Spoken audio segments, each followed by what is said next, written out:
What's up, everyone? Hey! And welcome to the WAN Show. We have a great show lined up for you guys this week. We're going to be talking about, NVIDIA being sued in a class action lawsuit Dun, dun, dun. by YouTubers, Let's go. including H3H3 Productions. Oh. Yeah, probably not what you thought I was about to say. In other major news, StorageReview. How could you? StorageReview has calculated pi to 314 trillion digits. I think they just don't want us to be happy. That means our world record is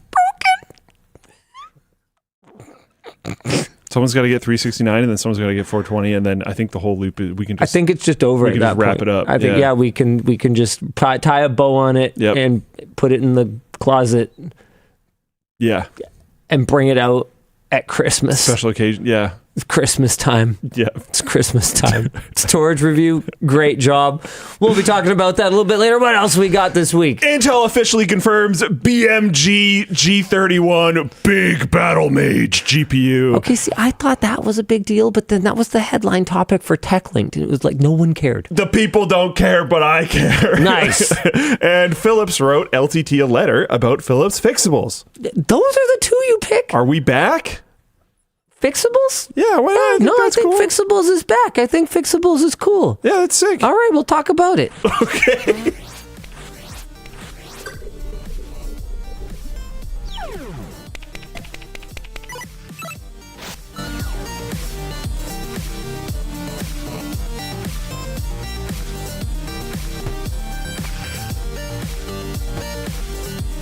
The show is brought to you by Odoo, AMD, Proton Mail, and Odd Pieces, alongside, of course, our wrap partner D-Brand, our laptop partner Dell, and our chair partner Secret. I shouldn't Nice have looked at try. it. I shouldn't have looked at it. I didn't even do that this week. You know what? Vertical. just no one's happy. I'm going to make it worse than ever. Why don't we jump right into our headline topic this week, which is, of course, that StorageReview has regained a computational record by solving pi to 314 trillion digits. They used, and this is a quote, a single 2U Dell PowerEdge R7725 server equipped with dual AMD EPYC 192 core CPUs alongside,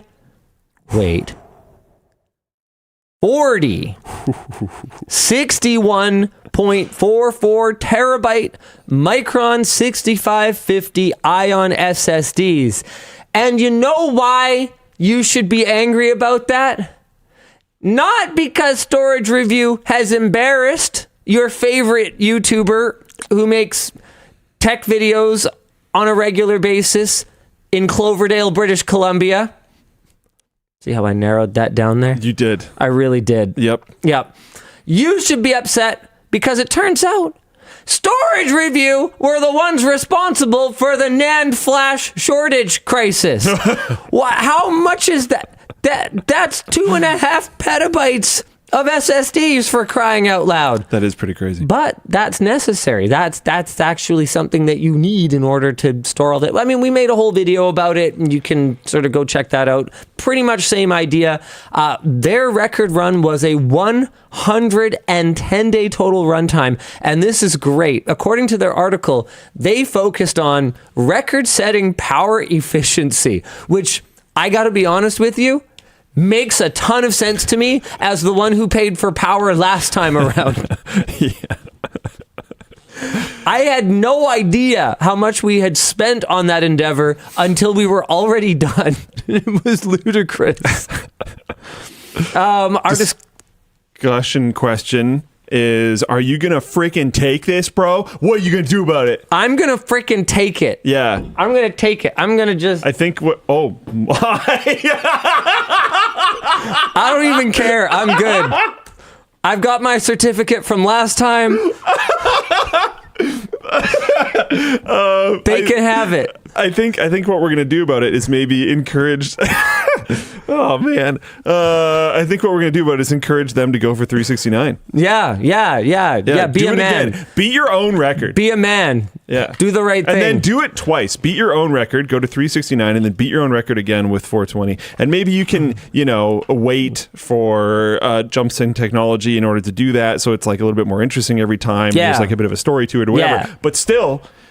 And we'll root for you. We're going to root for you from the sidelines. Yeah, and he'll do it really enthusiastically. All right, why don't we jump into one of the other topics that I'm very interested in, and I am mostly doing this because I haven't kept up with the news here, and I am reading this for the first time, so I'll be finding out exactly what the heck is going on. NVIDIA is apparently being sued in a class action lawsuit for copyright infringement by 3 YouTubers after NVIDIA used their videos to train their new AI model.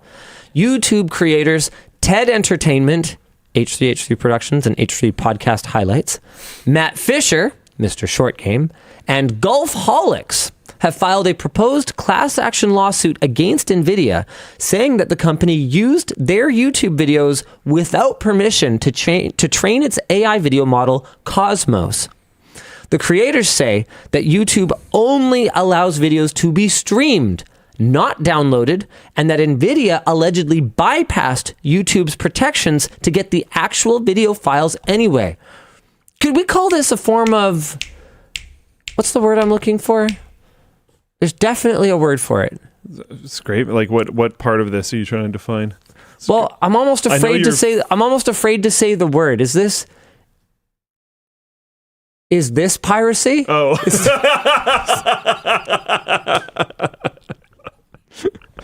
Chat's going nuts. I gotcha. See, watching a video on that, I just thought it was obvious. I thought he was looking for something else. See, watching a video on YouTube is not, in fact, the same as owning the file. There are terms of service, and there is a licensing agreement for the use of the content. Anyway, the lawsuit claims that NVIDIA crossed that line. The case focuses on huge AI datasets made up of YouTube links and timestamps, rather than the videos themselves. To use those datasets, though, the creators argue NVIDIA had to download the videos directly from YouTube, often repeatedly, to extract short clips, resulting in millions of unauthorized copies. The creators are suing under the DMCA's anti-circumvention rules, saying that NVIDIA broke YouTube's access controls to get files it was never allowed to have, and they are asking for damages and a court order to stop the practice. Members on our subreddit found several LMG videos in the datasets from different channels. So our first discussion question is, do we intend to join the class action lawsuit? And I'm just going to say the same thing that I always say, and that is, honestly, no. We are not a particularly litigious company. I am not a litigious person. I am mostly a live and let live kind of guy. I'm a little bit peeved. I don't like this. I would like to be compensated when my copyrighted intellectual property is used. However, I also have the self-awareness to recognize that, not every way that I've ever used any copyrighted piece of material has been 100% perfect. So, live, let live. I do think there's a difference between you doing that as a person and NVIDIA doing that as a corporation. Sure, but we do it as a company too. I mean, we'll put a meme in our videos sometimes. And like memes, it's funny. People seem to kind of like forget this. Be magically more okay with that. But throwing a very short portion of like John Cena's walkout music into the intro of a video where I'm wearing a singlet, technically, like if they wanted to be assholes about it, right? Like they could go after us about it. But I think as long as everyone kind of goes, in good faith, are we all kind of just borrowing lightly but not damaging the market for the original content, just basic pillars of kind of fair use, then, whatever. I think NVIDIA probably, fair use, probably not. But the way that I see it, that's in the past. And the better focus for us going forward is to just kind of keep making the best possible content that we can and keep making better content than whatever it is that NVIDIA could AI slop out with this model that they trained on our old stuff, and just keep moving forward. That's, it's not ideal. I don't like it. And there are areas where eventually, you're going to cross a line with me. Like, I had like one of those stupid AI celebrity chatbot things reach out to me, and they're like, "Oh, you should do like an official Linus Tech Tips one, and we'll help you set it up, and we'll do this and we'll do that." And I basically responded, I was like, "No, you won't," and I explicitly am telling you I do not authorize that, so don't. And they basically were like, "Why not?" I'm like, yeah, the fact that you don't understand that already tells me that any attempt that I make to explain it to you is a complete and utter waste of my time and will probably give me a headache. The amount of people that would be cybering you into the position that you went into earlier would be significant. It's a chatbot, Luke. Uh-huh. You don't think people do that? Welcome to the world. What is this, phone sex? Like, I don't understand. Yeah, there's text versions of that. What are you talking about? Yeah, but just like... There are a lot of people that do this. Did you not see that? Okay, I guess we got to catch up a little bit.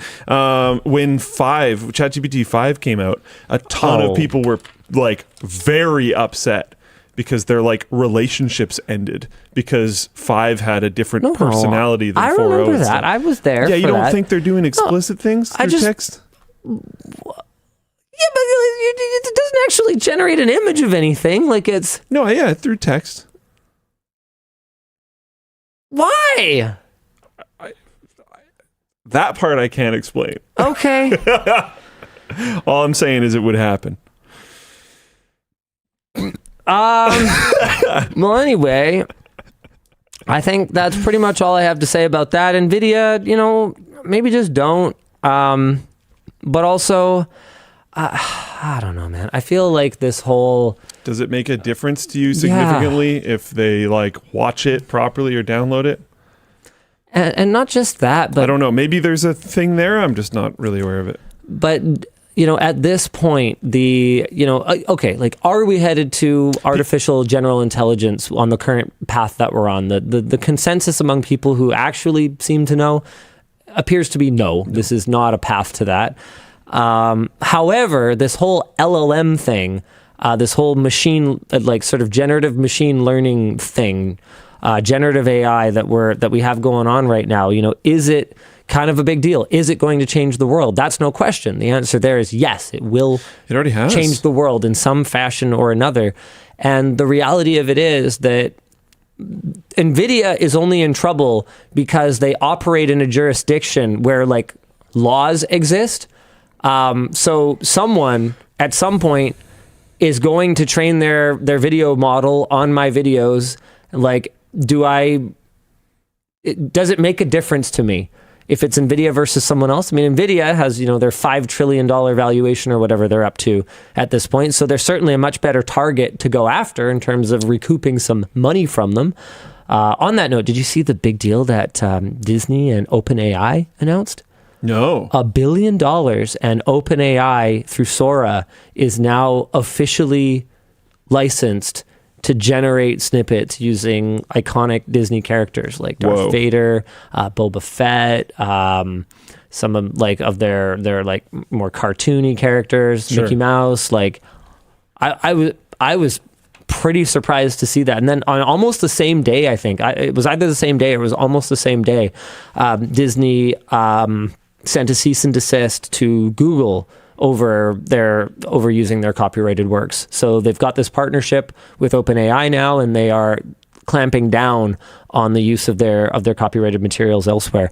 We are in unprecedented times, and I don't feel like walking into the arena with the NVIDIAs, OpenAIs, Disneys of the world The main thing I'm upset about is they didn't pay their Floatplane subscription for the month to download all of it that way officially. That would have been like $5. Yeah, they didn't do it. They pirated it. And that still wouldn't include a license to use it for commercial use anyway. At least it was a real way to download it. I mean, I guess. Would that constitute commercial use? Absolutely. I mean, they're using it to make money. I mean, well, AI industry make money. That's funny. But theoretically, they're using it to make money at some point. Yeah, I guess so. That's interesting. I wonder if our thing... I'm going to just figure that out later and not talk about it. But anyways, next topic. We did 2 topics. Dan, what are we supposed to do now? Oh, you're way We did it ahead really of time. fast. Do another topic. No, that's fine. We can do other stuff. Or we could do some merch messages. Yeah, we could. Really already? Is that what we do at this point? Oh No, you do it. You do it 40 minutes from now. No, we should do that. We should do that because There are a lot of things going on. there's a lot going on right now. I scrolled through that section earlier and it's just like, what? Starting, of course, with Luke bringing up the website Hey. so that he's ready to show off. Dun, dun, dun, dun, dun, dun, dun, dun, dun, dun. Oh, wait. No, before we talk about any product launches, we have some updates on the customs fee issues that some customers have been experiencing. We recently found out that some customers outside the US and Canada were charged higher than expected customs fees due to an external clerical error that submitted declarations in USD rather than CAD. So an outside party didn't realize, because nobody knows what a Canadian dollar is, that our documentation was in Canadian dollars, and they said they were US dollars, which means that the value of the shipments was overstated by about 40%. That is annoying. And makes Whoopsie sense. donkles. It does make sense. If your order was affected, you will receive an email tonight with all of the details. The issue has been fixed, so any new orders placed now will not be impacted. Knock on wood. We are working with our shipping partners to make sure that any extra fees are refunded. So if you have an order on the way, do not refuse delivery, because we may not be able to resend it. Pay the bill as issued. We will take care of the refund. We're aiming to have all refunds completed by the end of next week, December 19th. If you have any other questions, please contact our wonderful customer service team of trustworthy bros, and we will get you sorted. Oh, about 5 minutes ago. Thanks, Adam. Now on to something more fun. Look at this thing. We just launched our Teddy Fleece jacket. This thing is ridiculously soft, ridiculously cool. Look how cool it is. That's an epic photo. And is a must-have in your closet during the colder months. You can layer underneath it, and it just looks so good, whether you're going outdoors or hanging out indoors. It has lined sleeves, making it easy to wear, lots of pockets, and of course, Luke, what are you doing? There you go. And of course, the color is just so unique and stylish. We were going for kind of like a retro kind of 90s, but a little bit more modern. And I think that the team did just an absolute outstanding job of this. Freaking outstanding job. It looks so good. Yeah. And not only are we bundling up for the cold weather with our Teddy Fleece, we're also bundling up some holiday deals right there at the top. Oh, no, you're good. Yeah, you got it. Until December 17th in the U.S. So this is the U.S. site. Is that what you're looking at? Please tell me you're on the U.S. site. Yes. Nice. We are offering some sweet deals. You can bundle the Commuter Backpack and Elgato Stream Deck Mark II for $199.99. That is $120 in savings. Or when you buy a WAN backpack, and we only have a few dozen left now. Oh, okay. We're giving away a free pair of SteelSeries Arctis Nova 4X. That is $80 off.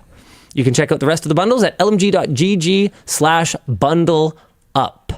As for our global customers, we've got you guys covered too. Also, until December 17th, we're offering the MCM Essential Solution for $79.99 Canadian. That is a massive $100 off for a big pack of cable management arches and the power bar holders and stuff. And the Retro Monitor Pet Cave is only $29.99.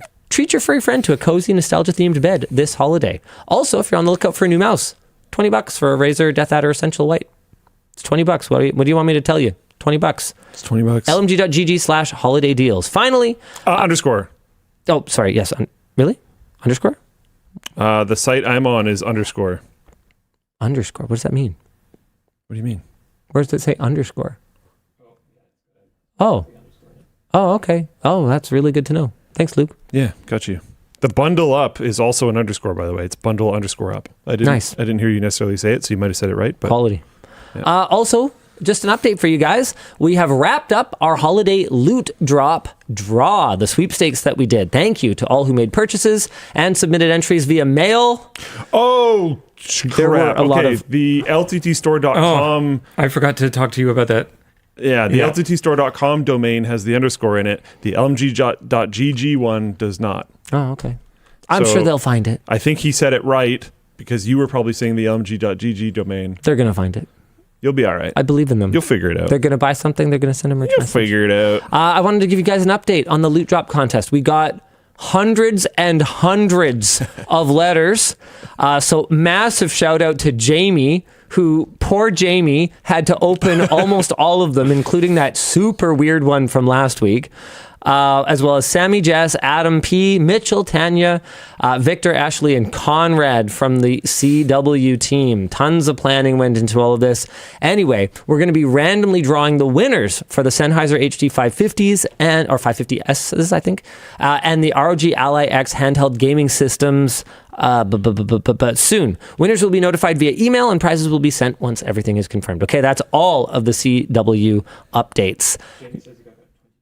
2,200. Does he have the box of them that I saw? Like, how much work would it be for us to like show? Actually, you know what? It's probably not worth it because they're going to have return addresses. The risk, on them. yeah. Yeah. Okay. Forget it. But like, I saw the boxes of freaking letters. It was ridiculous. We are going to change that next time. Just How do so you guys know. Do that. So what you do is Is it one we had some maximum people that were relatively new to the team who didn't know how you do this. So the way that we did it was you got an entry for placing an order over $100. Yeah. You also got an entry for putting a 50-cent stamp on a letter and sending it to us. So obviously, thousands of people were like, oh, well, that's cheaper. And I'll do that every single day, and I'll date the mail so it goes out, blah, blah, blah, blah, blah. Now, you have to have... fair play. You have to have a no-purchase necessary way to enter a sweepstakes in Canada. Otherwise, it becomes gambling. So, in the future, we will, of course, still have a no-purchase necessary way to enter the contest. However, what most retail entities do is they make that letter worth one entry, and then they make the purchase worth a lot more entries. So the $100 plus order, we might make worth one entry per dollar spent. Well, it's 25 cents for the stamp. So and then the letter... 4 entries per dollar. The letter, we make worth one entry. Yeah. Which is not going to be good use of your time because you will not have meaningful odds of winning at that point. That makes sense. So that's probably what we're going to do next time. But this time around, you guys got a wonderful opportunity to win for the sake of sending a letter.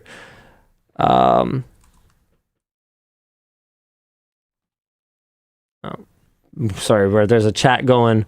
If we're going to try to hide the location of the tech house, the answer is no.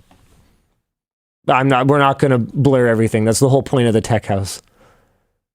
Yeah, I mean, we already work in the studio here. Yeah. And like, obviously, we are going to, every one of our offices is Google Mapsable. I don't think we have to worry about it too much. Yeah, it doesn't substantially change the situation of anything. Nope. Nope. I think it'll be fine.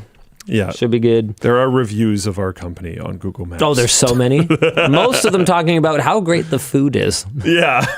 Just pretty wholesome meme, actually. Hold on. This is flipping outstanding. Here we go. Sadly, I had to give 3 stars. I ordered a burger with some cheese. Sadly, the cheese was not melted. Not melted correctly. I ended up fighting this short man about the correct way to melt cheese. 4 months ago, they have the best meals for picky eaters like my nephew. He doesn't eat Athlon chips. He only eats raisin chips. I got the light lettuce Lao lunch deal, and it was only $5. I didn't even know this was a thing because I mostly look at the labs, and the labs has like one. Oh, really? Yeah, well, it got deleted off Google Maps somehow, and then it came back. So it had a bunch, and then it got removed and came back, and it didn't have any anymore. Our visit was a once-in-a-lifetime experience. Oh, this one's like actually real. Oh, that's a real one. Boring. Best burger joint in Canada. Once in a lifetime experience. Boring. I have to take this off. It's too warm. There you go. Oh, dying. Did you see the color of the zipper, though? How cool is that? I did think that's pretty cool, actually. I don't think I've ever seen a zipper that YKK, as always. Mm-hmm. Oh, wow. Yeah, let's see the lab. Yeah, there's 2 reviews. Yeah, and it's no like food meme or anything, but they're going for it. One of them is just first, which that makes sense. Yeah. Fair enough. That would be a tech community thing to do. Nice shirt, dude. All right. Is that a privateering ship on there? This? Oh, yeah. It's a quality shirt. Quality shirt. Quality privateering. Mm-hmm. Is it another topic or what? We're doing that thing? We're continuing to do that, so we got to explain merch messages? Is that what's going on? Yeah, we got some merch messages. Yeah, right. We're supposed to do that. We are not about you guys just throwing money at your screen. That is not necessarily the best play. The best play, if you want to interact with the stream, is to send a merch message. All you got to do to send a merch message is go to Luke's laptop instead of mine. Add anything to your cart, any of the high-quality merchandise over on LTTStore.com. We already ran through some of the great bundle deals that we're running right now, as well as just straight-up promos as we make our way into the final stretches of the holiday season here. Just go ahead, throw it in the cart, and as you go to checkout, you will see the merch message box. You can either show your name or make it anonymous. You can type a little merch message, and then you can choose a color scheme, and you can go ahead and place your order. Your message will go to producer Dan, who will put it... That noise. Wow. Yeah. Anyway. I only saw that in the peripheral. Wow. Stop. Wow. It's kind of moist. We'll go to producer Dan, who will pop it up down here, who will reply to it himself, who will maybe forward it to someone who can answer your question better, or he will curate it for me and Luke to talk about. Dan, do you want to hit us with a couple of merch messages to show the people how we do it? Yeah, I've got a couple here. Hey, LLD, I've noticed a trend of people hating on new games that use old mechanics. If it's not open world or live service, people hate. What are your thoughts on where gaming trends are going? Open world is an old mechanic. Well, I mean, I wouldn't. It depends on what you mean by old.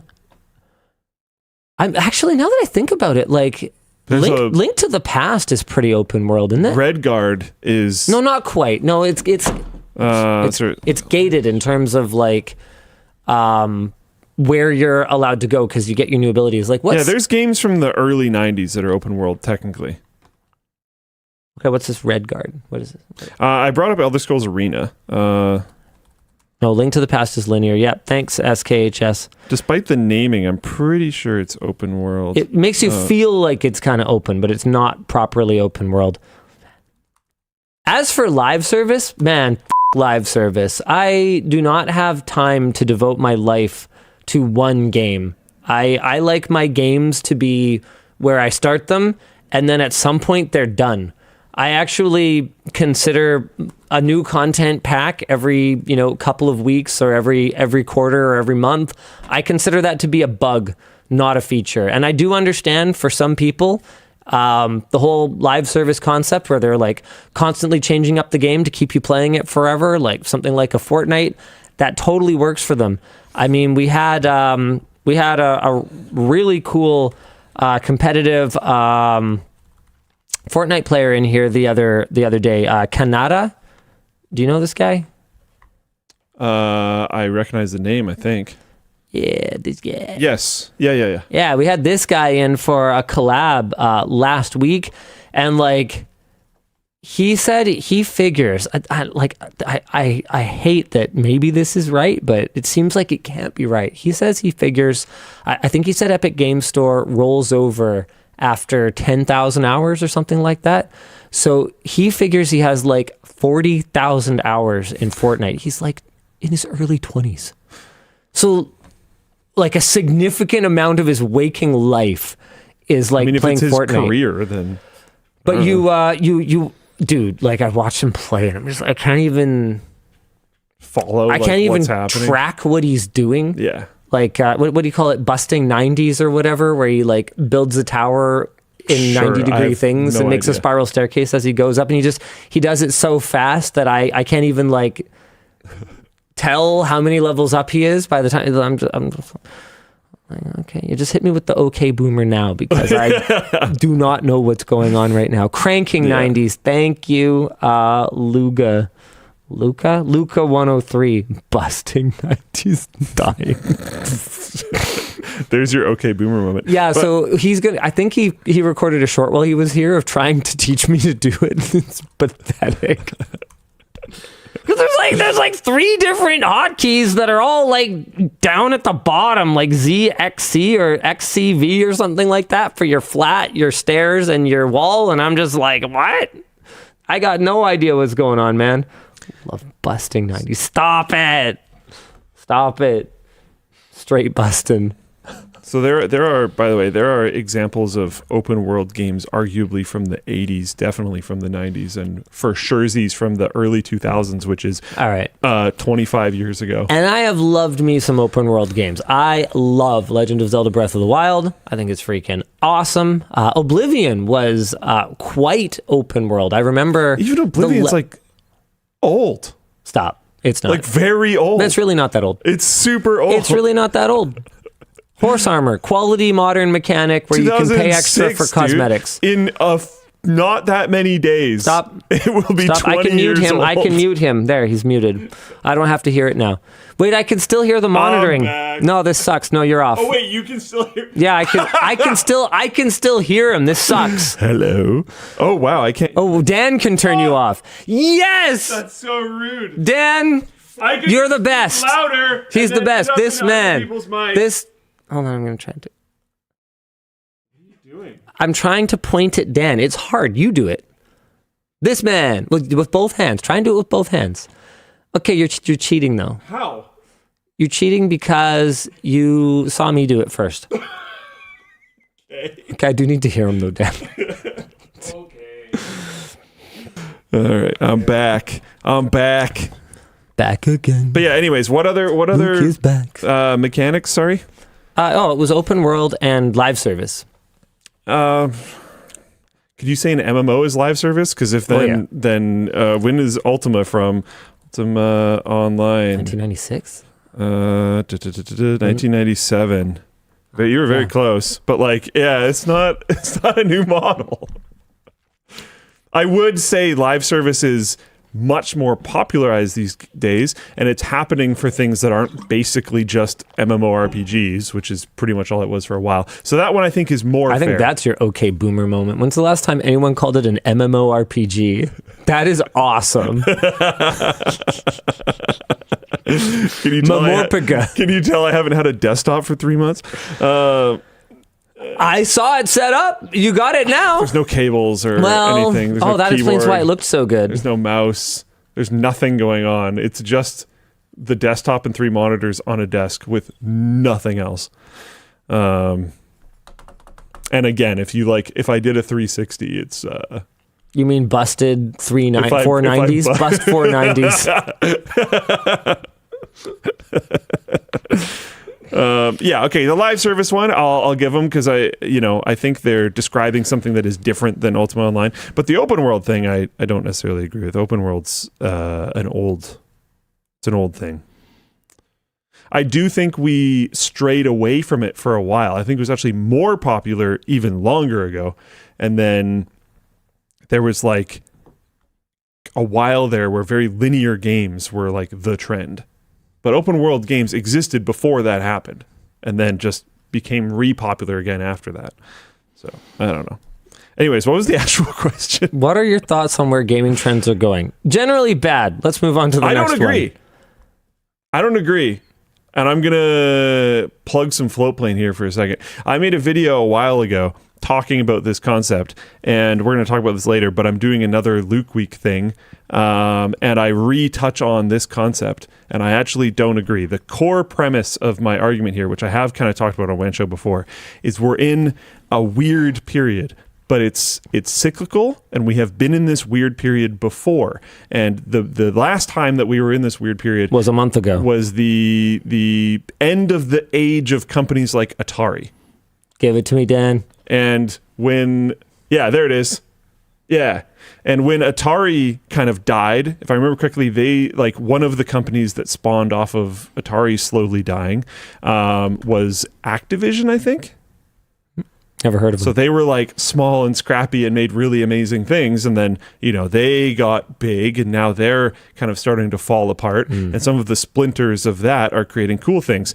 And the feature of this more recent one is talking about a splinter company from DICE, a bunch of people who used to work for DICE, a legendary, extremely prolific gaming studio who's made crazy things over time. Never heard of them. Is kind of big and maybe a little slow now, has people splintering off. In an interview in one of the making of Arc Raiders videos, the CEO talks about, like, yeah, I ran massive companies and they can make neat, high-fidelity games, but are they good games? I don't know. Questionable. I think we can make good games here, which is like, yeah, let's go. And yeah, I think this is happening more and more, and you're seeing, like, the games that people are talking about these days are like, oh my God, everyone's all excited because Divinity was announced from the people who made Baldur's Gate 3, Larian Studios. The games people are talking about at the Game Awards were like Expedition 33, Arc Raiders. Did they win 9 awards or something like that this year? Yeah. I think it was 9. Silk Song is like a huge thing in the conversation right now. It's not those big old companies. Those big old companies are currently being looted of their good people, and they're going to smaller companies and they're making cool things. It's hard to look at the Blizzards and Ubisofts of the world and expect anything good right now. It's not really happening. But if you open your horizons to these newer companies, there is actually really cool games coming out. Master of None, yes, you were rage baited. I do know Activision.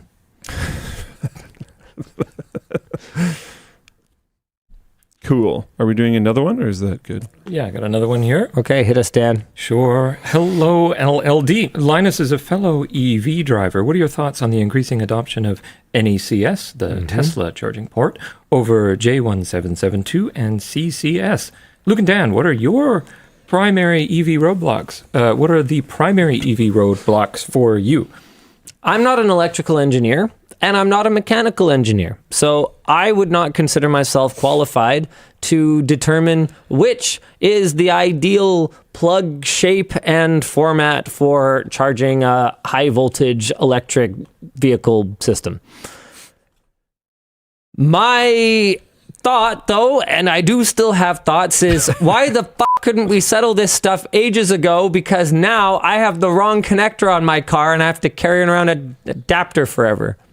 But also I don't care because I charge literally every single time in my garage or at my building where I install the chargers, so I put the kind that's compatible with my car.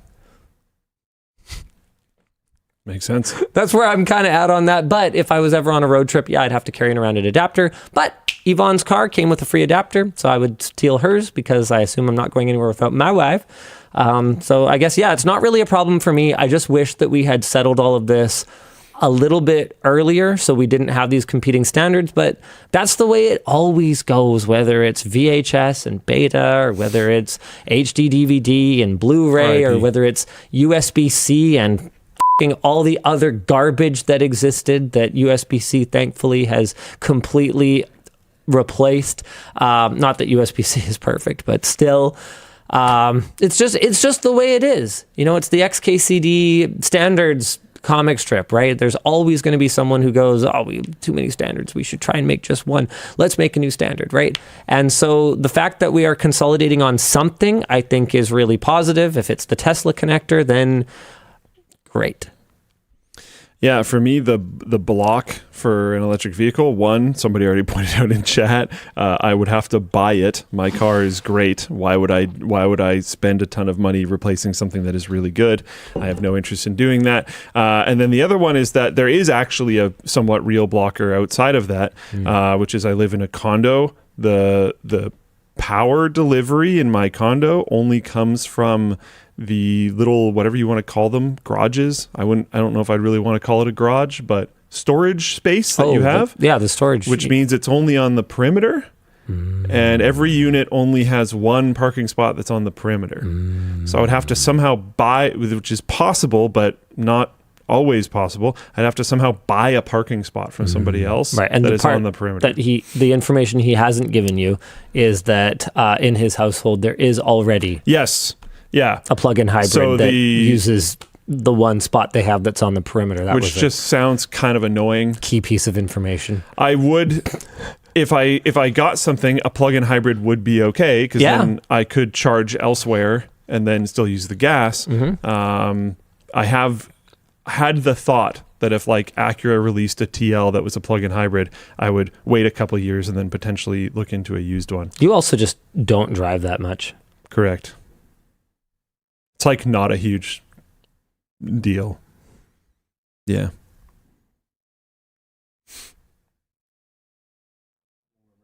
No, we can move on. I just thought I'd bring up Dan for a second. Okay, I'll archive it. Who's going to archive it? Because if we both archive it at the same time, we're going to accidentally archive two. Let me archive them. No, I want to archive it. Okay, you archive it. You can archive this one. No, you do it.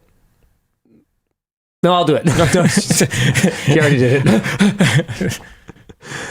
All right, why don't we pick another topic? Australia's social media ban for under 16s has gone into effect.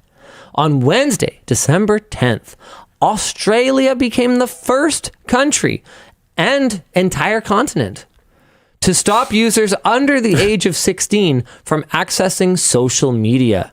The list of social medias that are blocked or not permitted includes Facebook, Instagram, Kik, Reddit, Snapchat, Threads, TikTok, Twitch, Twitter, and YouTube. It is worth noting that some platforms, notably Reddit, YouTube, and Twitch was on the list of ones that are blocked. I think it was Discord. I think it's supposed to say Discord here. And Discord can still be accessed, but users visiting the site will not be able to sign in or create an account. The bill is framed as... The female audience in Floatplane chat says Tumblr is still allowed, which is actually surprising to me. What? That seems strange. Is there like a user limit thing and they just don't have enough people? User limit? Like a lot of these laws really only will apply to services that have enough people going to it. No, the Tumblr is big enough that I would imagine it would matter. Is it still? And it's clearly not a user question because Reddit's allowed. Like Reddit's got plenty of users. Hydrox says, what about Patreon? There's a lot more. Oh, wow. There was a strong resurgence among Gen Z. I didn't know that happened. Yeah, no, Tumblr's been more of a thing again, which is pretty wild. Very interesting. Yeah. The life cycle of trends is so fast that they might as well just never be untrendy at this point. Like I'm sort of blown away. Like when is Slashdot going to make a triumphant return along with Dig? Wait, didn't Dig? Dig is working on it. Aren't they working on a relaunch? I still haven't actually. I got an invite. I still haven't actually accepted it. Okay. Yeah. Anyway, the bill is framed as protecting children, and Australia's e-safety commissioner, Julie Inman-Grant, has stated that if any teenagers have not been booted off yet, they will be in the coming weeks or months. Okay. This is because some of these companies were a bit slower to communicate to their user base about the upcoming change and might not have had the systems fully deployed. Communications Minister Annika Wells boasts proudly with this law, stating, "Not that long ago, auto manufacturers told us that making compulsory seatbelts would break their business model. It couldn't be done. Now, families choose cars based on who offers the safest features. Big tech could compete, like airlines, like auto manufacturers, to have the best safety record to offer their users, and that future is a little closer today because of this world-leading law." Dan, what was that noise you were making earlier? Yeah, that's the one. Julie Inman Grant has also stated that more sites could be added to this ban in the future, as several youth under 16 have already migrated towards different social media platforms. Wow, it's almost like the kids who have all the time in the world to go and find another platform are always going to be a step ahead of the boomers who are sitting there dragging their having stick in the mud sticks work-life balance through they're what are they work governance balance. They're busting 90s trying to I've heard based on some keep up with the kids. Some observations that I've had that work governance balance is like you maybe do it like, I don't know, 4 or 5 days a year or something. It's interesting. Work of what now? Don't worry about it. Some youth are challenging the ban, saying parental supervision of online activity is today the paramount parental responsibility. We do not want to outsource that responsibility to government and unelected bureaucrats. This ban is a direct assault on young people's right to freedom of political communication. According to YouGov and their survey, 77% of Australians were in support of the ban, which is up from 61% back in August. On Twitter, several people noticed the irony of claiming this ban is protecting children when 2 social media applications were excluded from the ban, Discord and Roblox, that are both notorious for being an unsafe environment for underage youth. Yeah, really. All right. Lot to unpack here. Number 1 is this ain't going to work. Overall, I'm not entirely unsupportive of limiting youth access to social media. I think it's been pretty well studied and well demonstrated to be harmful to developing brains. There was a few discussions that propped up on the Reddit of like, oh my God, what does this mean for Floatplane? Minimum age in Australia to get a credit card is 18. So nothing. Sounds good. Yep, we'll be fine. We're chilling. We will do a total of nothing. But what's very clear is that this just isn't going to work. No, yeah, not at all. Not even a little bit. Who cares? I think this will barely phase anyone under 16 in Australia at all.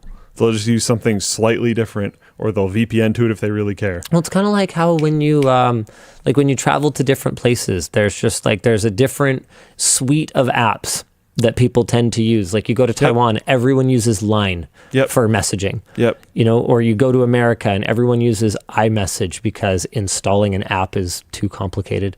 You know, or We're whatever. Doing great. Like there's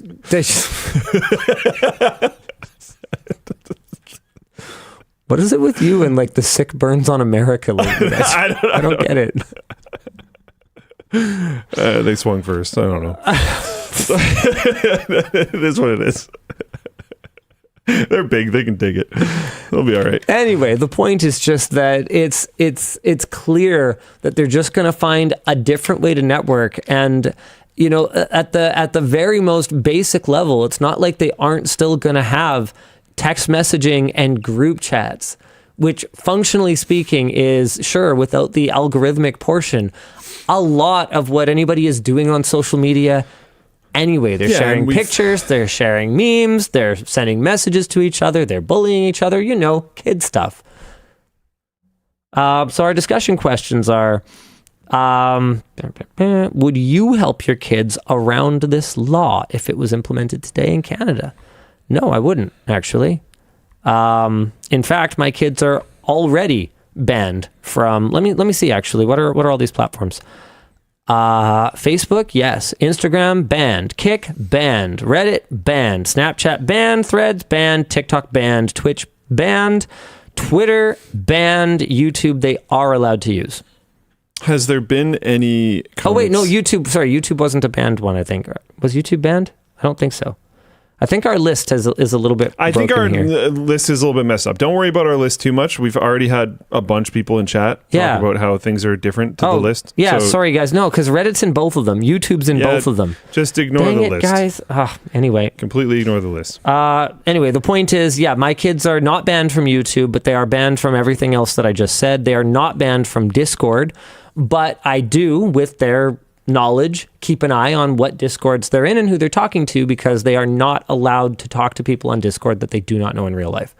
And I think that's a pretty common sense limit. Has there been any substantial, like, does that seem to bother them? Not the Discord thing, but like the banning of the other platforms. Do they feel like they are not included socially in school? Or they're still pretty young. Yeah. So I think that's probably going to ratchet man's up. Not. His public name now is Randy. Randy. Okay. Yeah. Randy's at the age where that kind of stuff is becoming a thing, for sure. Oh, definitely. And like, he has friends that literally will come to our house, and while everyone else is like running around like hooligans, they'll just sit on their phone. We'll be on their whatever. phone. And, like, I'm not here to parent other people's kids. That is sad. I'm not here to parent other people's kids, so I'm not going to get involved in that, right? But it's definitely something that, as parents of Randy, we notice. Sup? Someone in chat was like, would you let them sign up for World of Warcraft? And Dan just responded, EVE Online. And it's like, you gotta start them young. That'll teach you some things. I don't mind them getting into like capitalism, baby. Spreadsheet mastery. Actually, you just watch movies mostly. Yeah. It's, yeah. And we try to keep them really busy. Actually, oh man, this transitions pretty well into a pretty cool subject and into our next topic. Is there anything else we want to talk about here? I think we're fine. Via merch message. Elijah. Oh, Elijah's theory is that Roblox and Discord are exempt because it's algorithm based. They don't really have like an algorithm compared to like Facebook, Insta, or Twitter. That's an interesting theory. Okay. Okay. He might be right. He might be wrong. No, I am not trying to counter his statement, to be clear. I'm wondering, like, is that a good thing to base it off of? All I can say for sure is that it's based. On what? I don't know. Yeah, sure. It's based on something. Fair enough. It seems like, I don't know. That seems like a pretty good assumption based on the list that we have, but yeah. Okay, so speaking of my kids and being generally too busy to doom scroll TikTok, I think I told you that he had the entrepreneur fair coming up. Yes. And my son has been 3D printing up an absolute storm. Yeah. I think we showed on the show last week the picture of him surrounded by chaos in my mechanical room with 3D printers everywhere. Does that sound familiar? Did we do that? I think we did that. Okay, cool. Yep. So the fruit of those labors, Dan, I just sent that over to you. We have an updated photo? We do. We have an updated photo. Let's go, dude. I messaged him. I went, hey. Oh, no, first he messaged me. He says, hey, I left money on your desk for filament. Sorry, your nightstand. And I go, I heard you had a great haul at the entrepreneur fair. How much did you make? He goes, after expenses, around $200. After expenses. Yeah. So he's already doing that calculation, which is sick. So this is after he reimbursed me for filament by weight. Dang, dude. Yeah. That'll be addicting. Pretty freaking cool. I went, great job. Did you take a picture with your earnings? First big payday. And so he sent me this. That's a pretty good first big payday. Yeah. So he actually did 2 projects. So instead of just doing one, he did the 3D printing thing with me. And then with Yvonne, he was working separately on snow cones. So he was like, okay, what's something that has like a relatively low input cost, but that has like a pretty decent value? It's like consumable. He originally wanted to do like milkshakes or boba tea or something like that, but they were really complicated. And what he settled on was snow cones. They're super simple. You just get those like Mio squirt things at the grocery store. You add a little bit of additional colorant or dye, and then you just need like a whole bunch of like just ice cubes. And then he rented a machine to turn the ice cubes into like snow, or it's like slush, and then you just squirt the thing on it.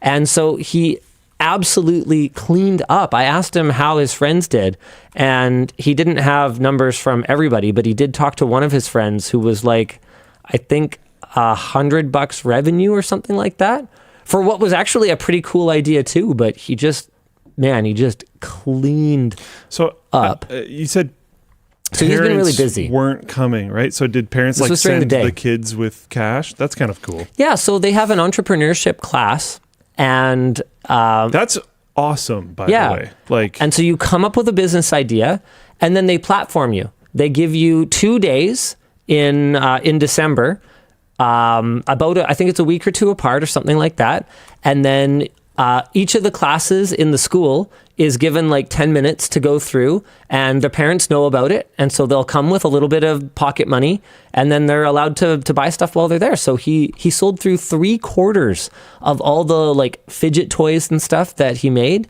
and he sold I forget how many snow cones, but he moved through, out of the 8 things of flavoring and like dye, the flavor dye mixtures that he had, he sold through 6 of them.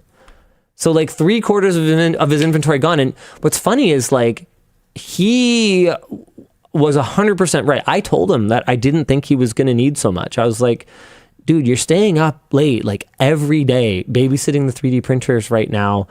I think you're setting your sights a little high. And he's like, no, I'm really confident.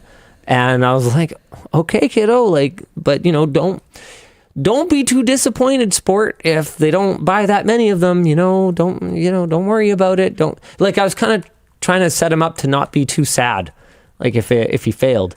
Yeah, I appreciate that. You let him?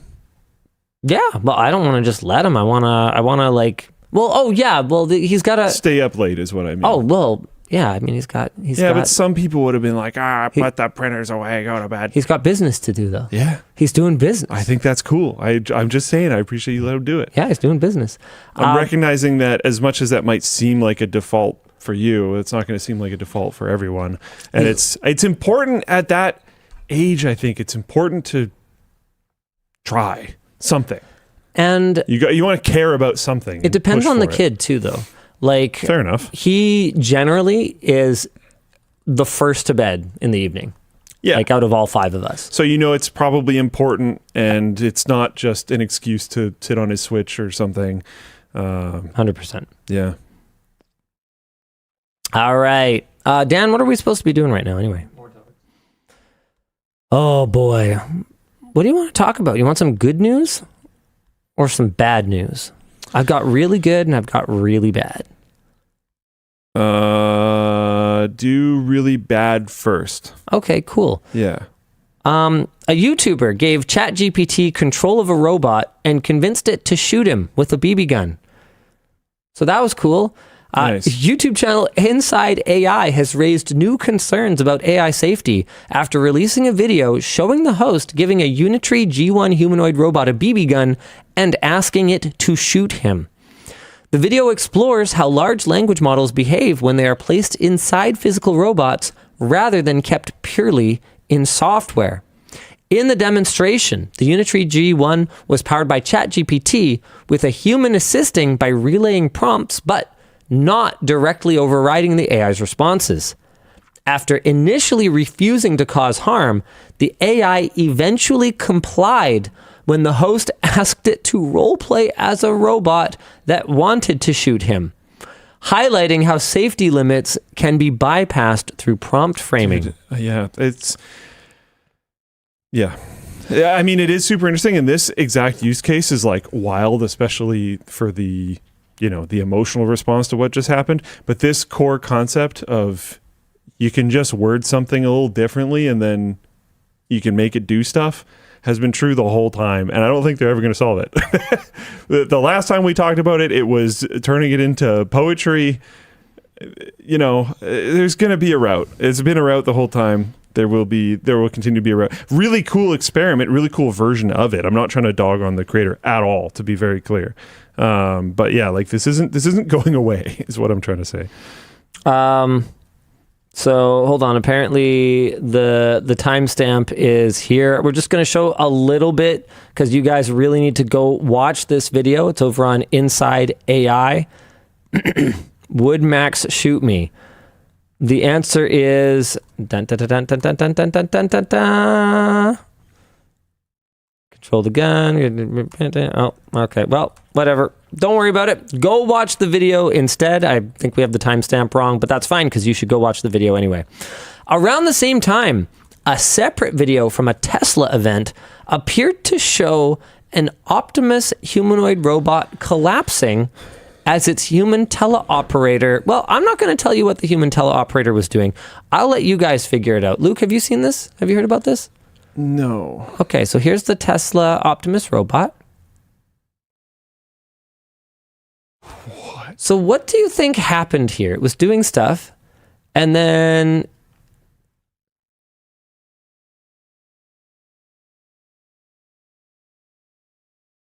So this gesture right The here... The initial hand motion is sus, and then it looks like they go to take like a headset off or something. Yeah, that is kind of the speculation right now that Tesla is, and this would be very unlike them, very unlike Tesla. The speculation is that Tesla is not being entirely forthright about the capabilities of their Optimus program and the progress that they've made, and are still faking a lot of their functionality by using human teleoperators. And it really does look like, I think the Hero 42 has probably got it about right. It looks like Buddy, who was working on this particular robot, realized that he had to poop like really bad, like right now. And he just, I gotta go.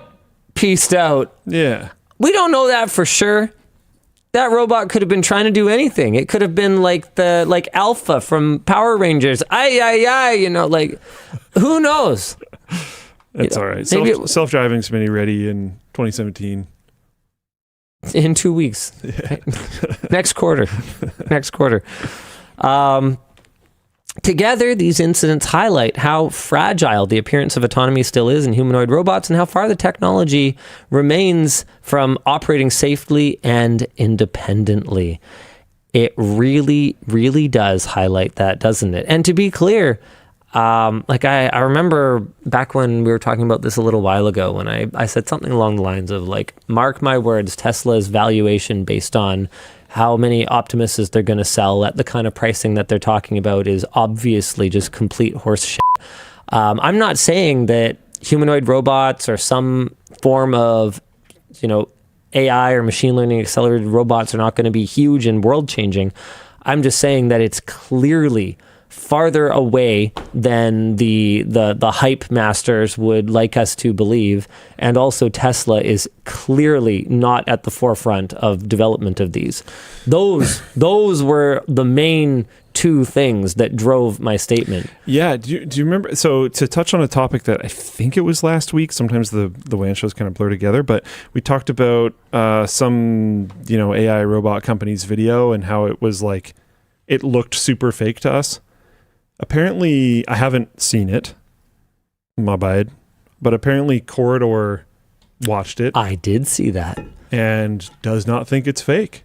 My main argument, I did say that I thought it was fake, 100%, but my main argument was that it really felt like they shot it in a way that would make people think it was fake because they wanted the news cycle around that. You still think so? Which I do think that was intentional. That is actually one of our topics today. On the Corridor cast, they stated that the interaction between the robot's shadow and the human's shadow was, and this is a quote, flawless. And that's something that's really hard to do. They think it's highly likely that they just built a robot unless they hired the world's best VFX artists. Yeah. They believe that the robot doesn't look like direct motion capture either, but actually trained on human motion, which is not easily animated. It not quite pre-programmed, but it like has goals and tries to reach those while factoring things like balance. Right. The lack of movement in their feet is probably because it's not an accurate anatomical representation of a human one with all the same joints. Corridor Crew didn't cover the CEO getting kicked by the robot, but there's a video of that. We looked at that last week. Our writer probably didn't notice that. Did we actually? I think so. I don't think so. You sure? Yeah, I'm pretty sure we did. Really? Yeah, I'm pretty sure we did. Yeah, this. Okay. Yeah, I'm pretty sure we did that. I'm pretty sure this came out after. Yeah, this came out 4 days ago. Oh. Yeah. Oh, there you go. Yeah. No, some people say yes, we did. There's another CEO kick video. Oh, it was a different one. Okay. Okay, cool. Anyway, I mean, good for them. Like that's pretty cool. Yeah, awesome. I do think it was a marketing move, but I mean, hey. I mean, don't hate the player. Hate you got to do what you got to do. Don't even hate the game. Just hate the hate our sponsor. Hate Puffy. The show is brought to you today by don't hate them. Odoo. When running a business, you don't want all your software to be a tangled mess. That costs money and time, which makes it hard to hit deadlines.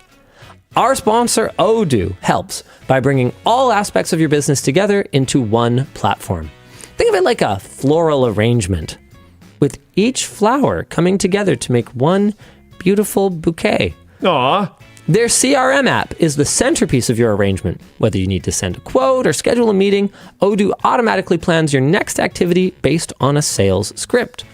Their inventory tool helps your business automate replenishment and vendor follow-ups. Odoo can even create and send invoices on your behalf, all within the app. But if you're the kind of person who just wants one type of flower in your garden, that's fine too, and your first app is free. Get a free 15-day trial of Odoo's all-in-one business solution and see how it can make your life easier. Check it out at odoo.com/WAN. The show is also brought to you by AMD. The Video Game Awards were last night, and with them, a few previews of upcoming games, which is great for James Scott, pictured left with the purple hair, from the business team, because thanks to his AMD Ultimate Tech upgrade, he should be able to play just about anything that was shown. It says, briefly talk about James Scott's upgrade video. I am going to do that. We had a lot of people talk about how tacky and tasteless it was that we were making cancer jokes about James Scott and his struggle and his survival. But I would like to make it very clear that I was deeply uncomfortable with much of what was said, and it was actually James himself who was pushing the gallows humor of the video, which at the end of the day, guys, it ain't about me. It is about respecting the wishes of the people who are actually had cancer and expunged it from their body.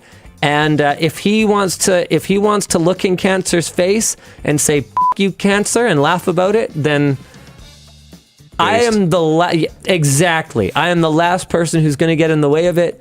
It's not, and like, man, I can understand where people are coming from, but imagine the opposite. Imagine where you're like, no.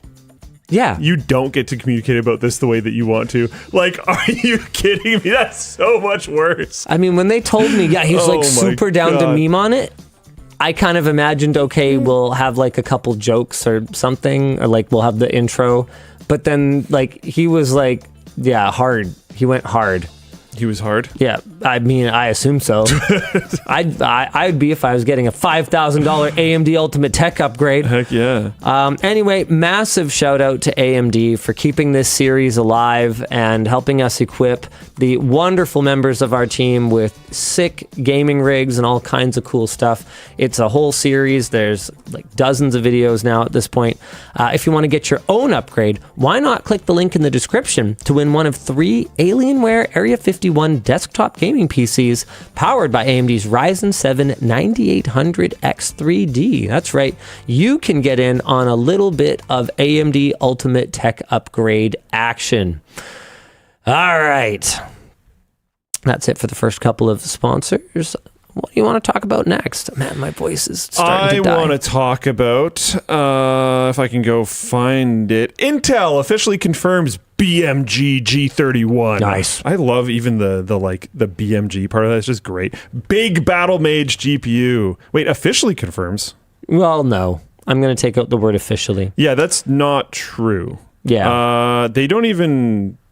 I think that's just from someone's headline, and they were trying to do headline things. Cool. Intel quietly added official support for something codenamed BMG G31 to its VTune profiler software, getting folks thinking it's Intel's long-rumored Big Battle Mage gaming card. The B770, which, oh man, I'm actually very excited for that, if that is actually what's happening. The VTune profiler update also added support for Core Ultra 3 Panther Lake processors, and since Panther Lake is expected to debut at CES 2026, this could be a sign that will also be introduced to this new GPU at CES, which makes me interested in actually going, but considering it's still just a rumor, I don't know. On top of that, a leaked shipping manifest references an unseen 300-watt Intel GPU, and since 300 is a bigger number than 190, folks are concluding that this mysterious newcomer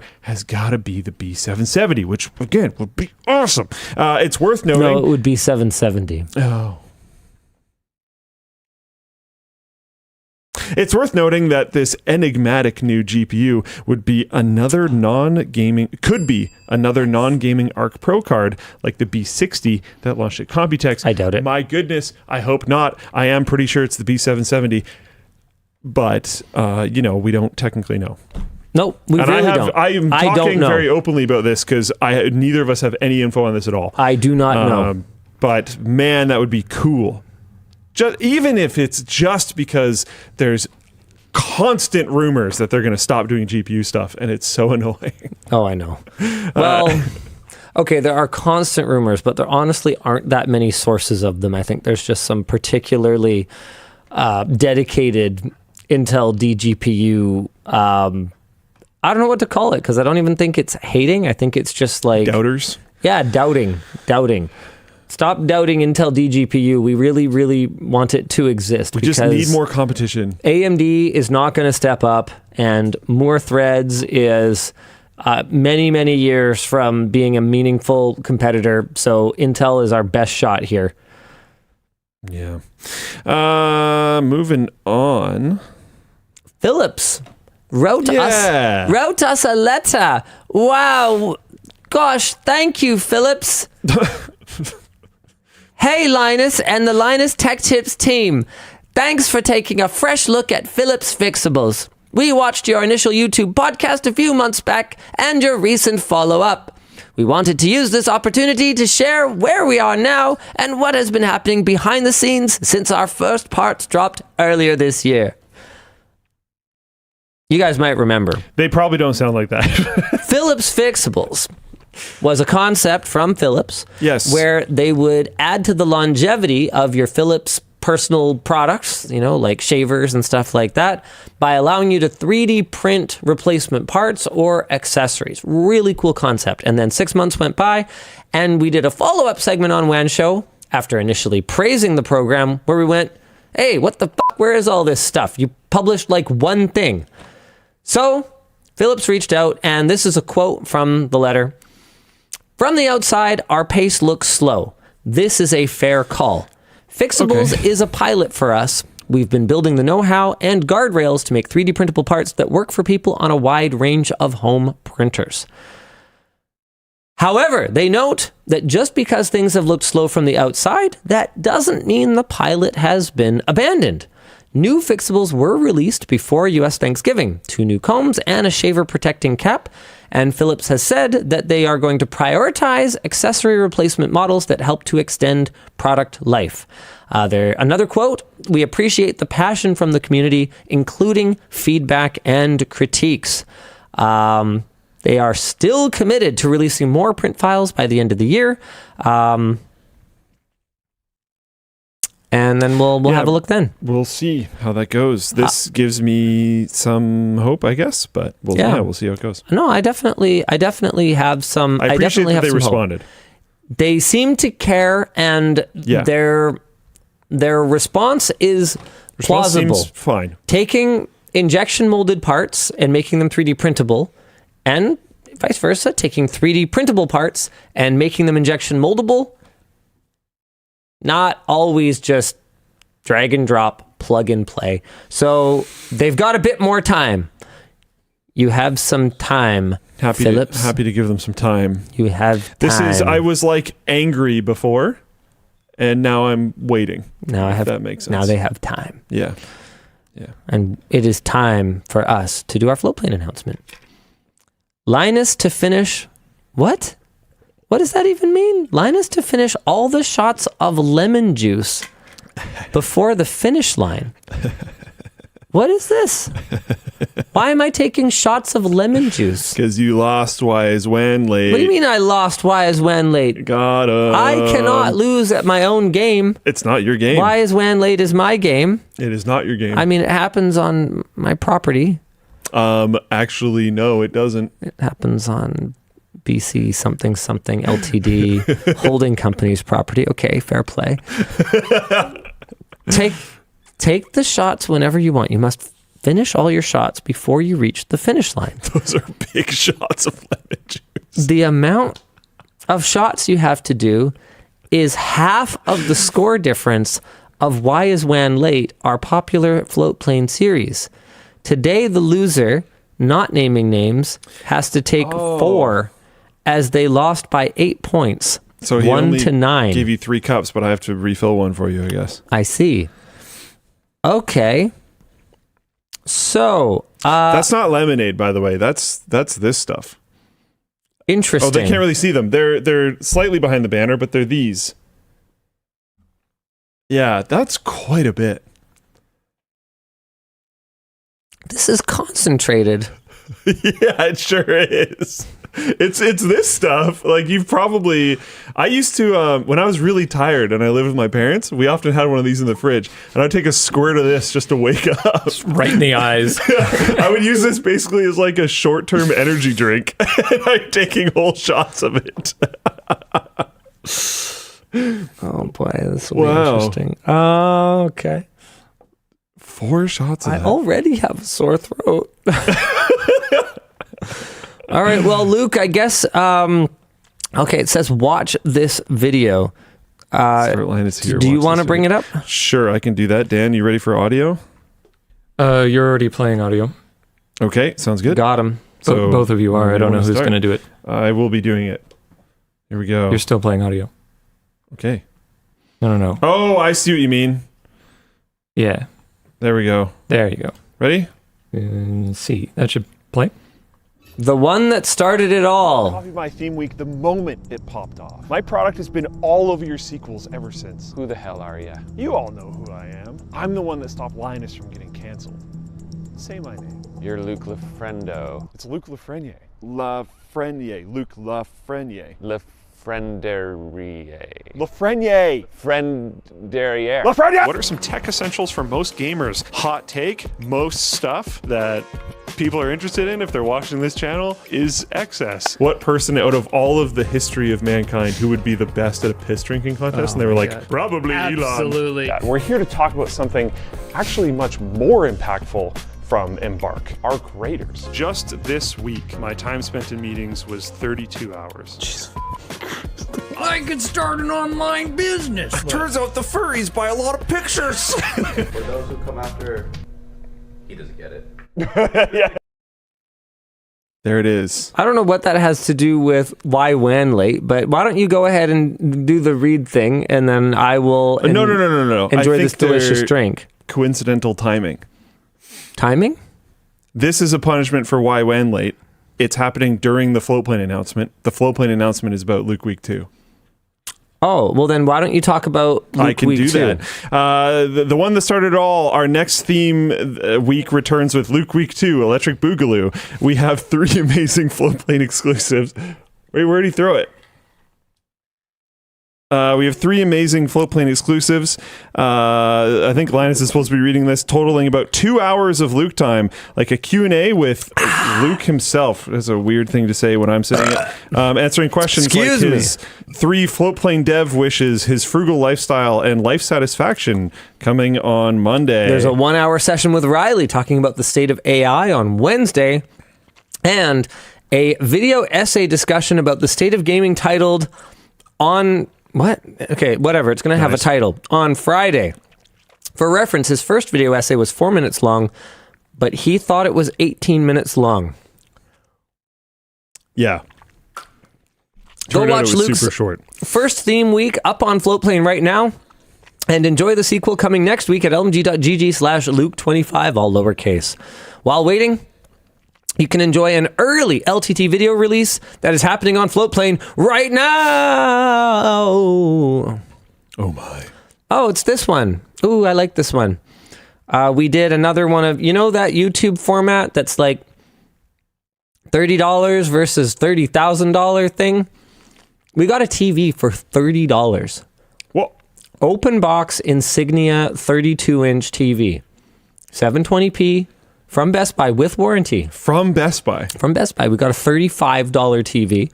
What? And then we do a $300 TV, $3,000 TV, and then we make our way all the way up to $30,000 TV. So this is going to be public. Oh, excuse me. Sorry. Are those gnarly? Is this rough? That's not that bad. Yeah. That's not that bad. I do sour for breakfast. This doesn't feel as strong as it used to be. Either that or you're just more of a man.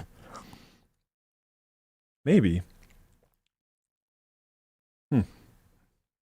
Yeah, we had this candy when I was a kid called Screaming Blue Saucers, and I'm pretty sure they stopped making them because they like gave you cancer or something, but they were all the best candy. they were like the precursor. They walked so warheads could run. Oh, seriously? And I would just, like, they were supposed to be like the kind of candy that you punk your friends by giving them one, and they're like, or whatever. And I would like pop them, be like, these are good. Nom, nom, nom. I love sour candy. People sell them for a lot. Oh yeah, you can't get them anymore. Wow. To my knowledge. Are there like old school candy collectors? Is that a thing? Oh yeah, of course. Probably, eh? Of course. These are all plates. That makes Screaming sense. They're Saucers, blue baby. Apparently it was a saucers. local company. Like BC. Oh, that's cool. Yeah. Angry Panda PC says COVID killed the taste buds. I legitimately don't think so, because I definitely can still taste food. Yeah, like I don't think that happened to me at all, to be honest. We do have a couple of notes regarding the price change announcement for Floatplane. Based on some feedback about the 99 pricing strategy, the prices will now be $8 and $13 for new subscribers. Thank you for the additional penny per month. For annual plans, we will honor the current discount on a yearly purchase. So the $8 tier will become $80 per year, and the $13 tier will become $130 per year, both in US dollars. For current subscribers who wish to change subscription tiers after the price increase, we will not be able to automatically grant you the pre-increase grandfathered price. However, you can contact support at floatplane.com, and we can manually grant it to you if you're eligible. And that might be automatic in the future. It's just switching entire plans and retaining your grandfather status was not something built into the grandfather tool, and it was something asked for very late in the game and would need some payments changes. So for now, just message support. It'll be fine. There's a relatively low lift way of support doing that, but it's a high lift way of developers doing that right now, so it's just not worth it. As always, our support team will be available to address any additional edge cases when the new plan takes effect.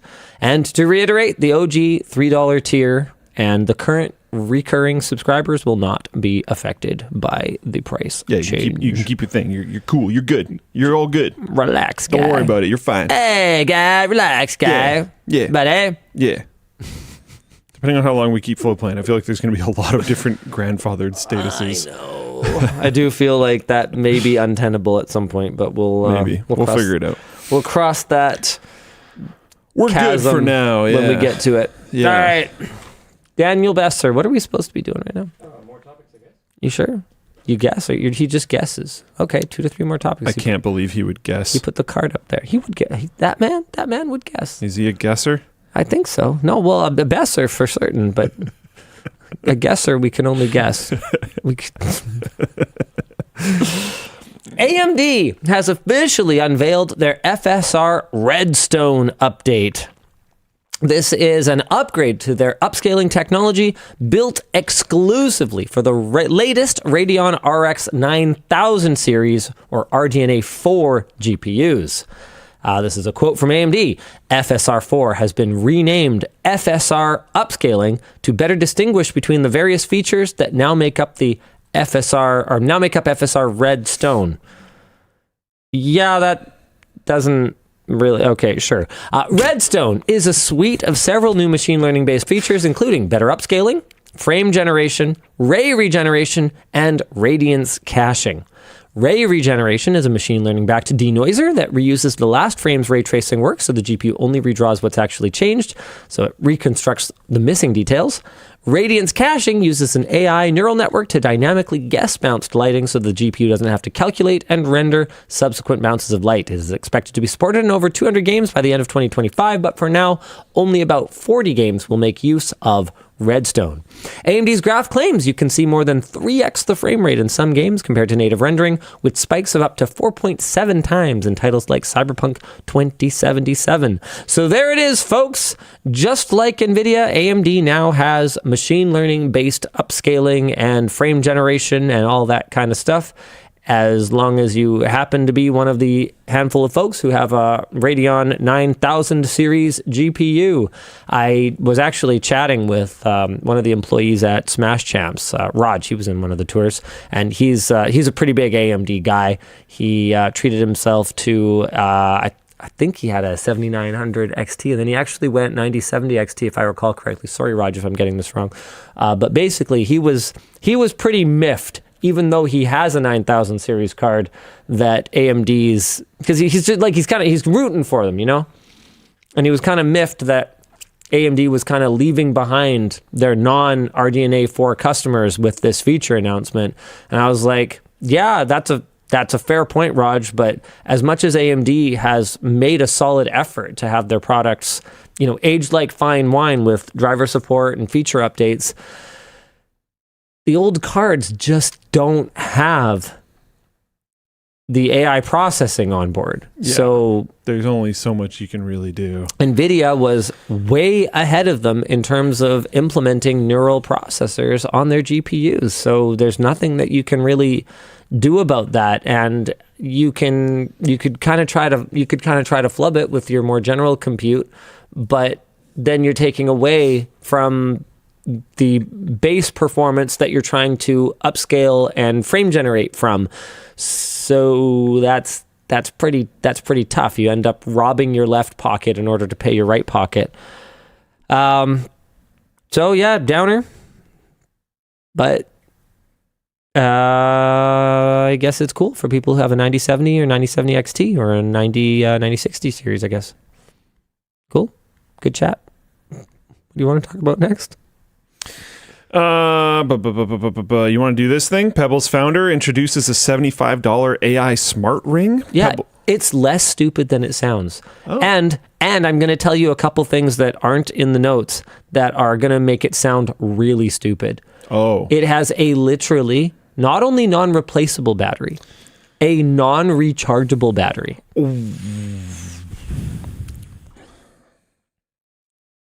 It has a microphone, because of course it does.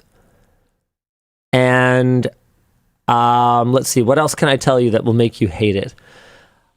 Let me think. Okay, yeah, it has a non-replaceable battery. I already got that. What's something that you might hate about it? I mean, yeah, it's like AI. I don't like the non-rechargeable battery. That's already ridiculous. Yeah, okay. Okay, but I'll tell you the good things now. Okay. Okay. I love how we're just all right. Let's just talk about it. Yeah. So the non-rechargeable battery, the non-replaceable non-rechargeable battery. Apparently, it'll last for a couple of years. They have already telegraphed. That still sucks, but okay. They have already telegraphed that they will put a recycling program in place so that you can return the ring. Telegraphed? Said they will. Okay. I do still think that's kind of BS because the odds of, like me, I'm just thinking for myself here, the odds of me going to the effort to return it to them, even if they were to cover shipping back to them, which I sincerely doubt they would, the odds of me bothering to do that are pretty slim, and I think that's probably true of a lot of people. I have a bin of dead batteries that is probably about this big by this deep by this deep by this long. Like, it's like thick. That are pending. Next time I am going to IKEA and I remember to bring my batteries, I'm going to dump them all in their battery chute. I think I've had it for about 6 years now. There's no subscription. So once you buy it, you just like have it. The microphone is not always listening. It is explicitly only listening when you activate it, because otherwise you would trash your battery life. Because it's not rechargeable and not replaceable. So it's only active when you specifically activate it. And the part that I like about it is, apparently, I haven't tried it yet, but apparently it's like really slim. And what it's meant to do more than anything else is, without having to pull out your phone, jot down a thought or like set a quick reminder. There is no chatbot. You don't have a relationship with it. It doesn't pretend to be your friend. You can either use a local AI model that runs on your smartphone and stores data locally, or you can, I think with a subscription, you can do the like a cloud-enabled model. Hold on. Our notes are a little bit vague, and I can't remember that part, so don't quote me on that. Compared to competing smart rings that cost several $100s and bundle health tracking or always-on AI features, the Index 01, that's what it's going to be called, is significantly cheaper and intentionally limited, focusing on a simple note-taking function rather than trying to do everything at once. So there's no health tracking, nothing like that. Okay, I'm really curious to hear your thoughts on this, because if nothing else, it's different. Anything that by its core design is designed to die, and that is unnecessary, I don't feel like I'm going to like. So you don't like humans? No, because that You'll take that up with God then. I think that is necessary in that case, though. Really? I think so. So for evolutionary survival of the fittest, we have to die and be replenished? How are we going to... In what way I feel like could we're getting we off not? topic here. Jerk. And like I do. This does make me dislike things like light bulbs, because it's a confirmed non-conspiracy theory that they have collaborated to make them worse. And like, that sucks. That makes me hate them. And in this case, it's like, man, yeah, I'd rather pay a little bit more if it wasn't for sure going to be dead in 2 years. Like I look at my phone. I don't really feel like I need a new phone after 2 years. Why would I need a new pretty okay smart ring? It's probably still going to be fine in 2 years if I could just charge it. Or replace the battery. I think either would maybe be fine. Ideally charging. I can understand that adding charging to a smart ring would probably add a significant amount of bulk. Apparently, Technology Connection says there is some nuance to the light bulb thing, and there were trade-offs that were made. It was an engineering trade-off, so duly noted.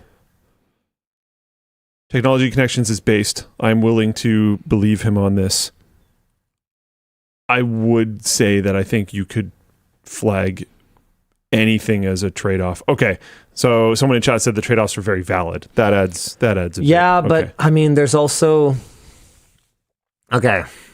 I wonder what the trade-offs were. Like, I have this conversation with the CW engineering and fashion team all the time, where there are trade-offs in terms of like what I haven't watched this video on it, but I know that there are trade-offs in terms of what the market will bear, and it could be that your light bulb that would last 10 times longer but cost twice as much would be a commercial failure. So you like make the one that will cost half as much but last 1/10 as long, and you consider you're bound by market forces.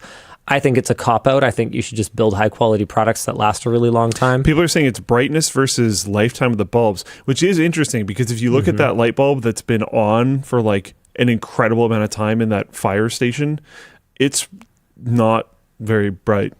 Yeah, that's valid. Okay. All right. I'll allow it. I don't know. I feel like that might be maybe a bit of a scapegoat because there are modern LED lights that are incredibly bright and it's definitely unnecessary. It would probably be chill if they just lasted a lot longer and weren't quite as bright. Yeah, so it does seem like there may be an intent there. But I don't know. I want to go watch his video because Technology Connections is super based. Right. So yeah, I have no idea. I don't want to make up my mind about this That's when I not the don't line. know all the information. I don't know. Right. There we go. Fixed. I didn't know the line. Get it? i.e. every LED headlight being too bright. I don't know if this is a hot take or not. That needs to be illegal. It's like a problem. Holy crap. How have we let this be a thing?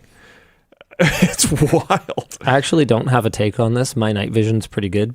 It doesn't bother me. I don't really get halos, and I don't really get like super glare, or I don't really have trouble seeing from people's like super bright headlights. But my wife, A lot of people do. has had like corrective surgery for her eyes. She used to be a glasses enjoyer and is now not so much. And so for her, bright lights can be extremely blinding at night. And so, yeah, I understand that it's a problem, but it hasn't ever really bothered me. And to Fair be enough. clear, when I say it doesn't bother me, I don't mean that in like a... well, not my problem. I'm going to put my giant big lights in the front of my car and I'm going to point them up like this. This is a large I just part of the use problem. my factory lights. Is how much people's lights are pointed into my window. Right, yeah, It's yeah. like a lot of it. Have you ever thought of buying a Cybertruck? Then you'll be sitting up higher. No. You've never thought of buying... No. Not even once. I have thought about buying a truck, but not a Cybertruck. Not a Cybertruck. Is No. you like a more analog truck, not a digital truck? Actually, yes. You like more polygons? I was thinking an old Toyota.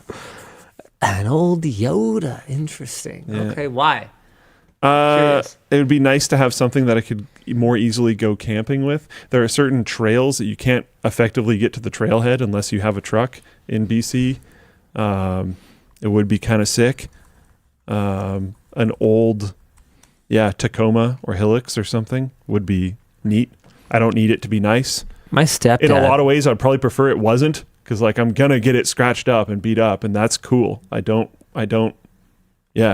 need it to be nice. My stepdad had a super cute little Hell Toyota yeah. pickup back when I was growing dude. up.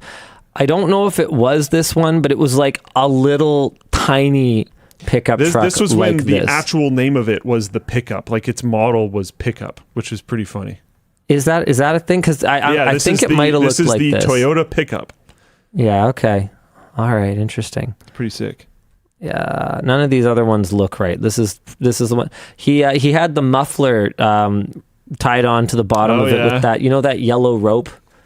Like that yellow rope, yeah. So he just had it like it fell off at some point, and the like just, super plasticky. yeah, and he rope. just tied it back on with yellow rope. So that was the kind of engineering that he did. Heck yeah. Heck yeah. All right. So okay, but so you don't like it because it is disposable essentially, but It's also disposable. Like it's okay. It sounds like a long time that it lasts for 2 years it lasts because for a it's couple a years. non-rechargeable battery. So it's like, oh wow, it does last for 2 years. That's cool. A device like this, I would expect to have for more than 2 years. We buy a lot of things that last for less than 2 years that cost a lot of money. How long does the chicken in your fridge last? Not a good argument, and you know it. No, but it's hard. It's tough with you because you don't buy tchotchkes. You don't buy like gadgets that you're not going to get a ton of use out of. If someone expects to get 1 year out of this, and they expect that they're going to buy a new one in a year because they want to keep up with the newest thing, whatever. Sure. it gets a little bit better. I would still prefer that wasn't a thing, because you could, sell it off to somebody else who could still enjoy the thing without just throwing all of that value and that tech away. So I still don't like it, because repairability is sick and cool and based, and you should be able to keep things around. I know people that use some phones that are real old. The iPhone that I carry for Floatplane stuff is an X.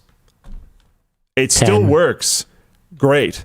It's like actually very impressive that it's still totally fine. Yep. Its battery life is not that amazing anymore, but it's still impressively pretty all right. I'm not like on it that often, because, and it'll easily last often days. Oh yeah, Apple's idle battery management. Insane. It's so good. That's old. That would make this thing at its death point look like a young pup. So like, I don't like that. And I don't think there's an argument that's going to convince me otherwise. One thing I would ask is, how many smart rings have replaceable batteries? That I'm aware of, none. Yeah, okay. But so rechargeable, yes. But rechargeable, yeah. How do they charge? Is it wireless charging? Do they have a port? So it's wireless charging. How much bulk do you think the wireless charging adds? So that was the argument for it, was that for how low profile he wanted it to be. Basically, as far as I can tell, he's making a device for himself. Sure. And what he wants is, when he's washing the dishes or otherwise indisposed, he wants to be able to quickly note something down before his ADD brain forgets it. Does look like, so I'm at their site. You can see this, and that doesn't actually necessarily mean much because it's not on a finger, but when you see it on the finger, other than this bump, which is your button, I'm assuming, it does look more profile to me as someone who has never worn a smart ring. It does look more low profile than smart rings that I've seen. You have worn a smart ring. It also doesn't look that low profile, though. No, especially with the huge button, which looks a little uncomfortable, to be honest. I hate rings in general, but like this looks rough. I would not want this. You can even literally see the button itself pushing into his finger. Maybe. I actually can't tell 100%. Is it just a shadow? I can't tell 100%. It might be a shadow. I'm going to try it. I'm going to at least try it. I am torn on this one. On the one hand, I completely agree. Repairability is based. Replaceable batteries are based. It's like all rings with gems. I don't agree with that. At so much of a lower price compared to other smart rings, and still having a purpose that, like him, I have ADD brain and often forget things, and being able to just quickly blah, blah, blah, and then not take out my phone could have a benefit. At that point, though, why not just wear one of those silly AI pendants?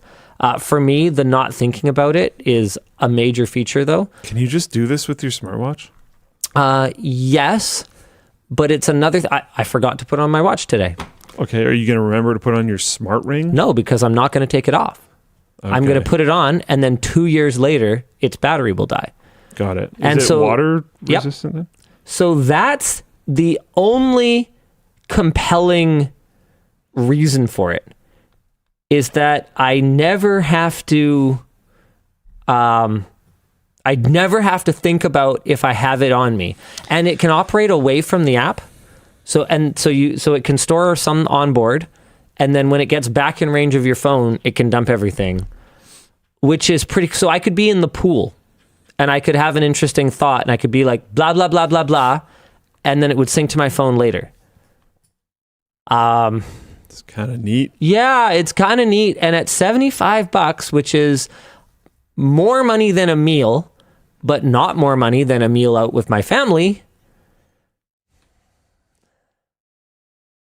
I don't know, man. We buy a lot of stuff that is pretty disposable and pretty useless.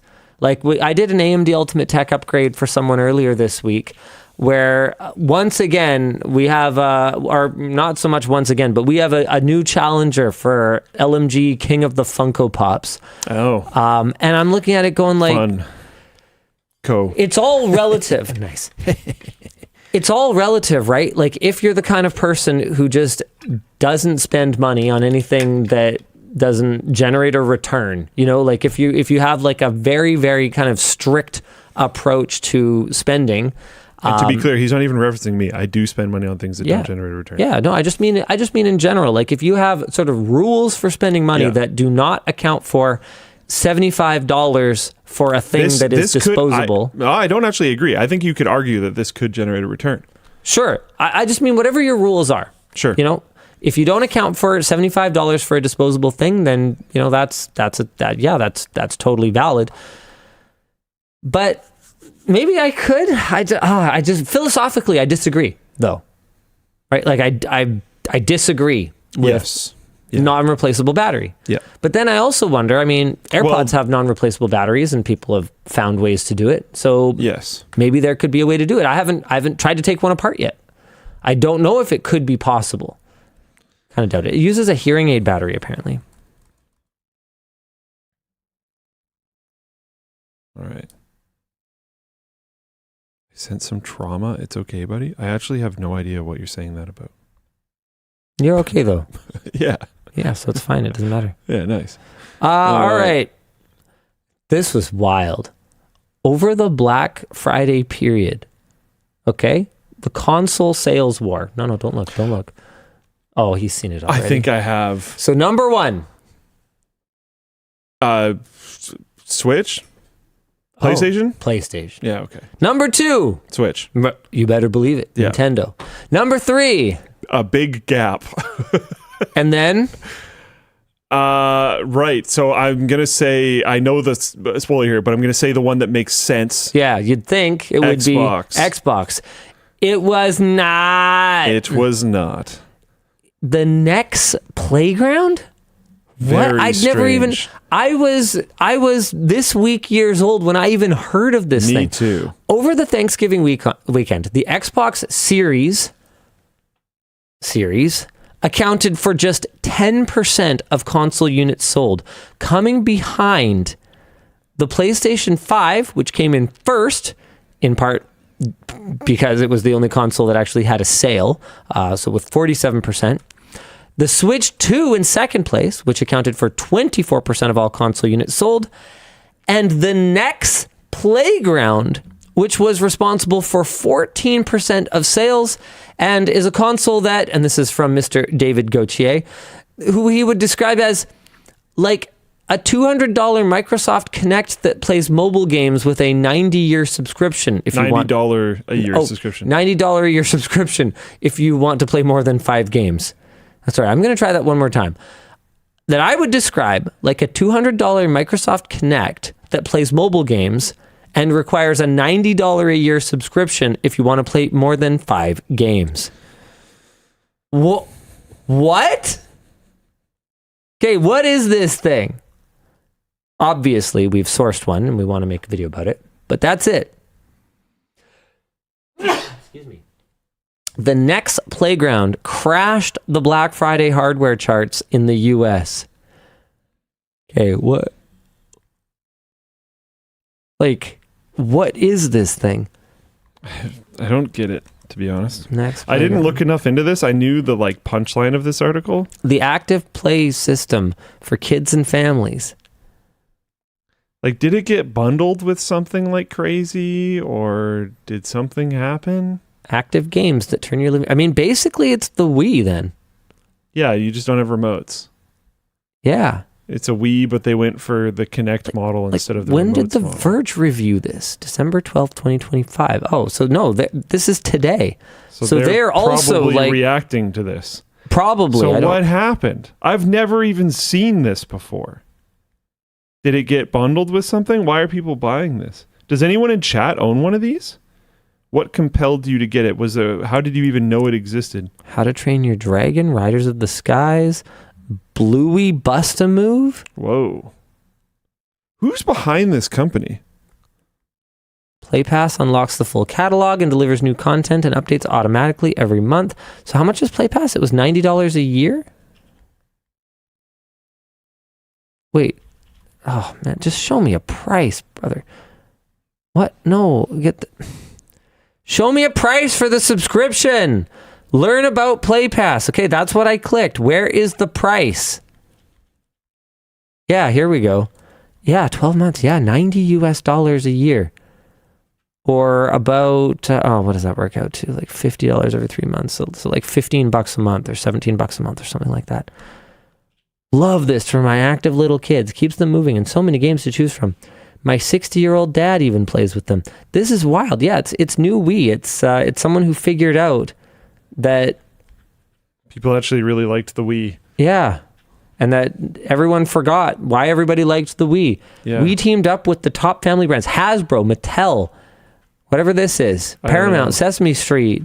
This is wild, dude. Like, who are these people? I started looking into it. It seems like a new company. Go figure. Has investments from some tech people and sports giants and stuff, but it's some split offs from places like Apple. But yeah, It seems like a new company. That's wild to be able to jump in and just dunk on Xbox like that with Xbox's basically own thing is nuts.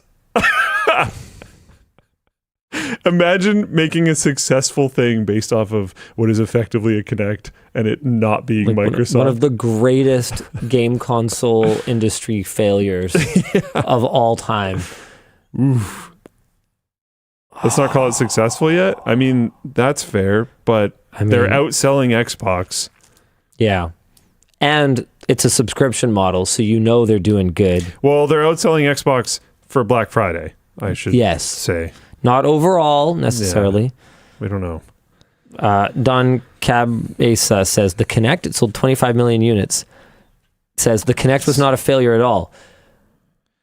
The Kinect was the beginning of the end for the Xbox brand, according to their current trajectory right now. It was bundled, my brother. It was an attempt to change the paradigm of the Xbox to this like living room, do everything machine. Like apparently this thing. They had huge plans for the Kinect. What it ended up being, which was a weird accessory that you could play some dance games with and a handful of experiences and then kind of a cool camera that people could, hack and do neat stuff with later. What it ultimately ended up being was nothing compared to what Microsoft had planned for it. Microsoft tacitly admitted failure of the Kinect when they stopped bundling it with the console. It was supposed to be an integral part of the Xbox. And then after, what was it, a year? Can't remember what it was. They were like, I don't know. Well, this isn't working. Forget it. Just get rid of it entirely. The Kinect was a failure. Maladrax in Floatplane chat said the Next had a big in-store display you could play in stores in the US. We played one for a few minutes. So yeah, they just did direct in-store marketing effectively. And people probably went up and started playing with it and was like, wow, that feels like the Wii again. I would like to take one of those, please. And then bought it. How much is it again? I actually missed that when I was... $200. Introductory price of $200. $200. Wonder what kind of hardware is in it. I mean, we're sourcing one, so we'll answer these 16 questions gigs as best of we can. LPDDR4X, 64 gigs of eMMC storage. The graphics are a Male G52 MC4. Okay. Just reading the Wikipedia page. 8-core ARM chip.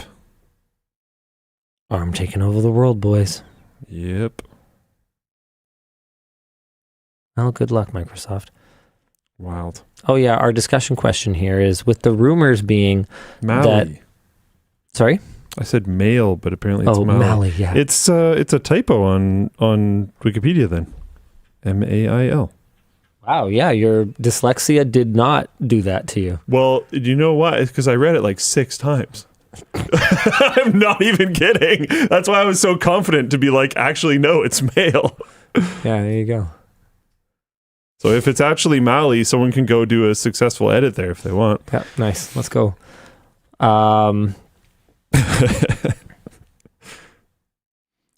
So would you rather have... Okay, hold on. Our question was...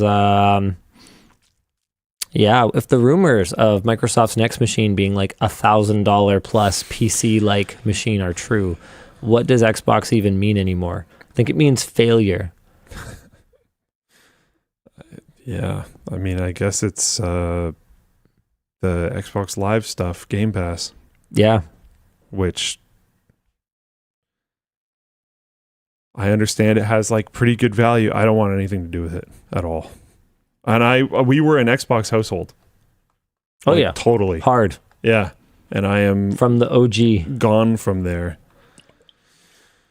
All right. We would collect like broken 360s and try to zombie them together into working ones and all this kinds of, like we were in, and I want nothing to do with it anymore, which is like sad. It's not that I'm not even vindictive. They just lost. Okay. And I don't love services like that, especially for things like games. I would prefer to own my games. So I'm going to keep patronizing Steam and GOG. Came across this tweet this week.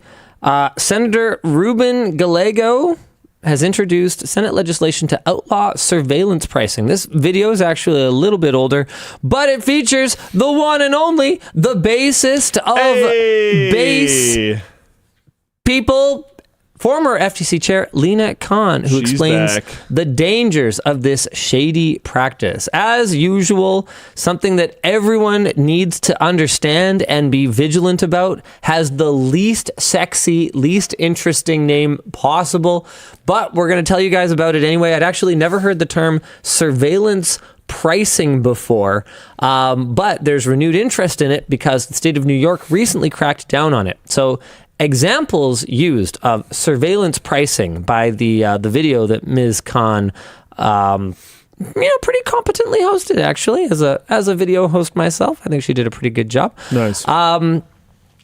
So Princeton Review, she gave this example, charged customers in zip codes with higher percentage Asian populations more for test prep services.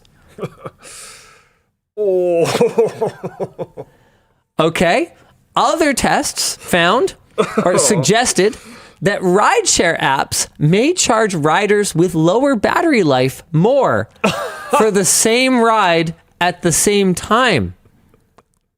San Francisco residents who booked hotels through Expedia were apparently charged up to $500 more per night than people buying the same from less affluent cities, and apparently some internet providers charged the same price for worse internet speeds in poorer neighborhoods. These are we've looked into it, and there is evidence to suggest this is happening / we have confirmed it now. So surveillance pricing, the concept is that by harvesting your personal data or inferring things about you, companies can charge you more for the same services. Some hypothetical examples of surveillance pricing that we might want to be worried about are a parent with a sick child might be charged more for medicine or a thermometer, or somebody needing to travel for a funeral could be charged more for their airfare because they're being surveilled and they know that you've received an email about funeral arrangements, for instance. So good on New York for doing something to kind of crack down on this, but what is really needed is nationwide / more worldwide. How about just, in general, we just not do this legislation that makes this just illegal. I know that it's a common sort of talking point that regulation is bad, and there are many cases where regulation can be bad, but if we just allow the free market to regulate itself, I think it has proven, not just suggested, but proven that it cannot do it. The free market is capable. People think it can. Yeah. They actually, with a straight face, say that. And it's like actually stupid. It's regulate itself towards what? Is the profit is the problem, and that's exactly it. That's what they will do, which often brings you down to monopolistic practices, or there's a term for it, I don't remember it, but when it's an effective monopoly where everyone's price fixing on the same kind of level, and something that people don't seem to necessarily understand is that you can't do this based on like a restaurant model. Or something like that, where it's like, oh, your pricing for your burger is too high, I will go down the street. There are issues with that when you get into some of these deep modes where you might need hundreds of thousands, millions, billions of dollars to get into certain industries. It's like, yeah, no, you need to do something about that. Saunders SC says, is this any different than when eBay offers a discount when you look at something or place it in your cart? Yes. The difference is that we're not talking about a discount. We are talking about increasing the price based on information about you. So it is one thing if, because, come back to how it would work in the real world. In the real world, I could have my stall at the bazaar, and you could walk in and you could, be with Emma, and you could look at a necklace, and I could say, oh, pretty lady, buy a pretty necklace for the pretty lady, sir. Oh, look how good it looks on her. And he goes to leave, and I go, I give you $5 off. That's one thing. But it is an entirely separate practice if I have no price tags on anything, and I have like my team of hooligans who go out and pick people's wallets and see how much money's in them and then put it back in, and then I know when they walk in the store, I go, sir, affluent sir, oh, this is good. This necklace, $200. You wouldn't want to be seen as cheap in front of the pretty lady. It's a completely different, way scummier thing. I like Bizarre Linus. Thank you. Bizarre Linus is pretty great. Yeah. And I mean, they're doing it based off of things that will probably offend people more than how much money they have in their wallet as well. Like that example of the tutoring or study prep or whatever it was being more expensive in Asian neighborhoods. Like they are doing this based off of any data point they can possibly get. Yep. And they will get those data points. Yeah, and they're going to have more and more and more as we go. I mean, this is one of the things that I couldn't necessarily have seen coming back when we were talking about the genetic testing. Like the example that I always came up with is like it could affect your insurance premiums and stuff like that. But this is one that absolutely could be impacted by your predisposition for things. For sure. Like you could have a completely different pricing model for potentially. Like this could potentially be a thing. We could figure out the human genome enough that you could have a different pricing model for people that you have scouted out and figured out that they have a predisposition to gambling, for instance. And you wouldn't even need to do that with maybe the DNA testing is a bad example of that. But what you could do is you could give someone inflated pricing for things that that they could be predisposed to have a condition for. Like this whole thing is just terrifying. I mean, I don't know, but I'm looking up like PubMed articles talking about genetic influences on gambling. It seems to be like relatively figured out that there is definitely genetic influences on addiction. Apparently there's genetic influences on your predisposition to cheating in relationships. Like I'm not going to go as far as to say free will is not a thing, but like... There's a lot of influences coming from a lot of places. Bucket of chemicals and electrical impulses? Is that all I am to you? There is definitely a lot of that chemical stuff going on. Yeah. I think I don't know. I think you've got some agency, but I do think there's a lot of influences all the time from various things, and it might not be very clear where those influences are coming from, and it can be extremely difficult to resist them. Eggnog in April says, there's a genetic predisposition on your mom. Nice. Based comeback. Okay, moving on. Let's get far away from things we deeply don't understand. Okay. Noctua and Prusa Research have introduced 3D printing filaments in signature Noctua colors. Heck yeah. Oh, for crying out loud. All right. Well, I saw the photo for this, thought it was fake. That's all I have to say about that. Heck yeah. Now you too can print in brown. McDonald's removes AI-generated ad after backlash.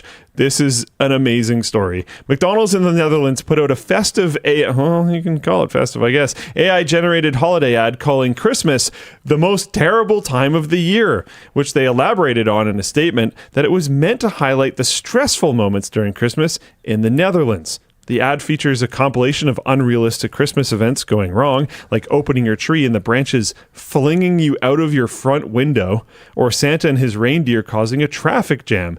Their solution? Wait till January in a McDonald's. The online criticism mostly regarded the use of AI slop replacing genuine human work. Melanie Bridge, the CEO of the studio behind the ad, however, clapped back and said it's about expanding the toolbox, the vision, the taste, the leadership, that will always be human. And further defended their ad, claiming the hours that went into this job far exceeded a traditional shoot. Why then? Why? 10 people, 5 weeks, full time.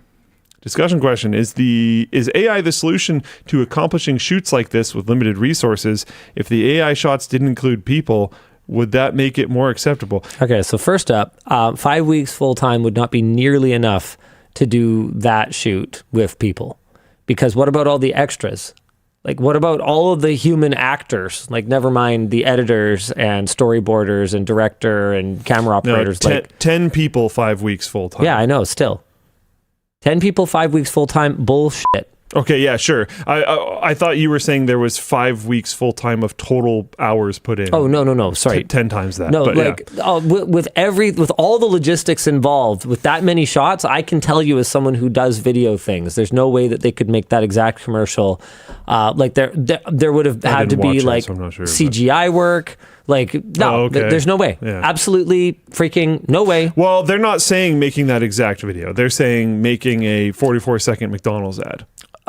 Sure, but like... No, like that was specifically their point. Okay. I'm not trying to defend them. I'm just saying. Isn't that They weren't saying they would make this exact far video. exceeded a traditional shoot. Okay, so what's their defense then? That they paid more labor hours than they would have, but they got a better commercial. That they didn't use it to like cut the effort, I guess. Which, like, what a whiff if that's the case. Because what was the benefit?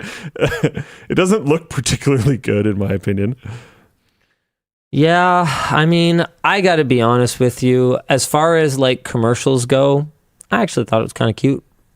Like I don't look at it and go, this commercial is so bad I couldn't watch it. There are definitely things that they did in this that are pretty normal for commercials like this, like the cookie talking in the oven. Yep. There's like for sure ad campaigns that have had that, and that would be very expensive to do and definitely take more time, like you were saying. Yep. I don't know, man. I can also fully understand why people are mad about it, because there is definitely stuff that doesn't look professional, like the way the cat jumps on the tree and the physics are completely wrong. It sucks. Have I just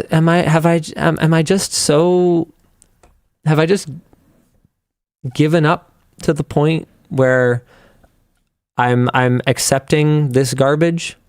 Is that what's happening? There was parts of this that was just so unnecessarily AI, which is strange.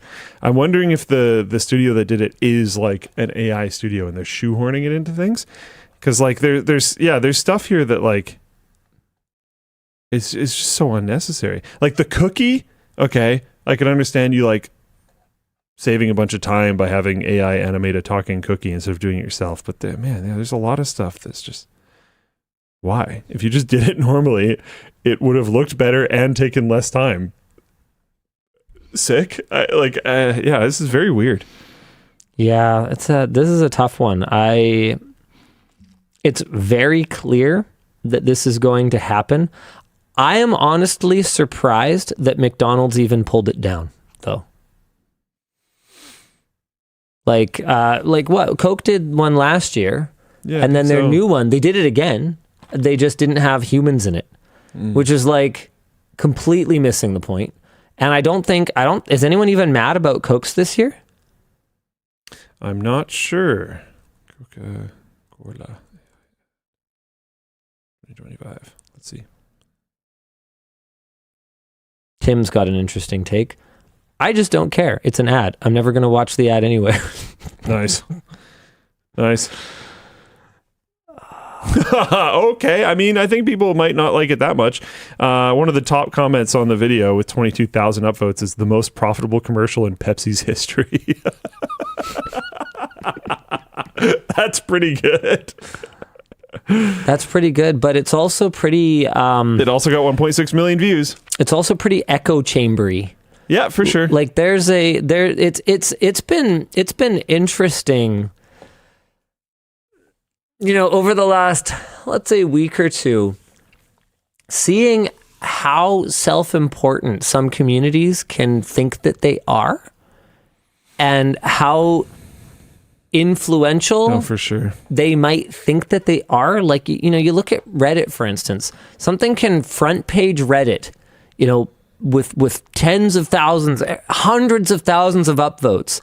But what are the odds? Like, think about it. What are the odds if you went to the park by your house and talked to somebody there That they'd have any idea what the heck that is they would going have on? any idea about any of it? Yeah, it's Functionally zero. as someone who tries to not be, but is a little bit too chronically online, I have to remind myself of this sometimes. And I had a very recent conversation where someone was talking about how something is like such a hot button issue and you have to be careful about it. And I was like, I don't think so with practically anyone, Yep. unless you are extremely chronically online. Like a 'Cause I think perfect most people example- have no idea what you're talking Like a about. perfect example of that would be like the Harry Potter thing.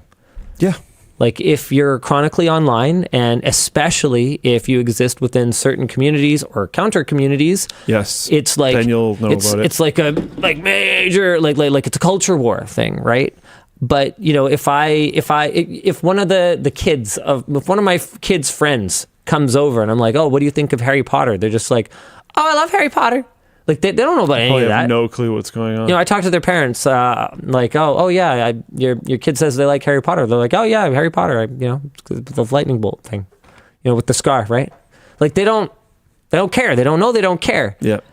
There's other things going on. They got other things to care about. And It's interesting. yeah, Angry Panda PC says, but I am important, and I agree.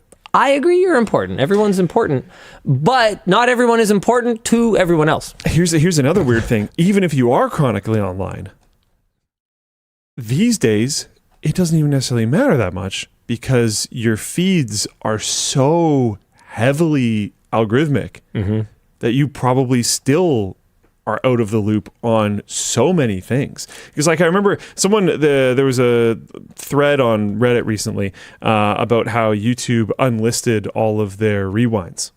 Yeah.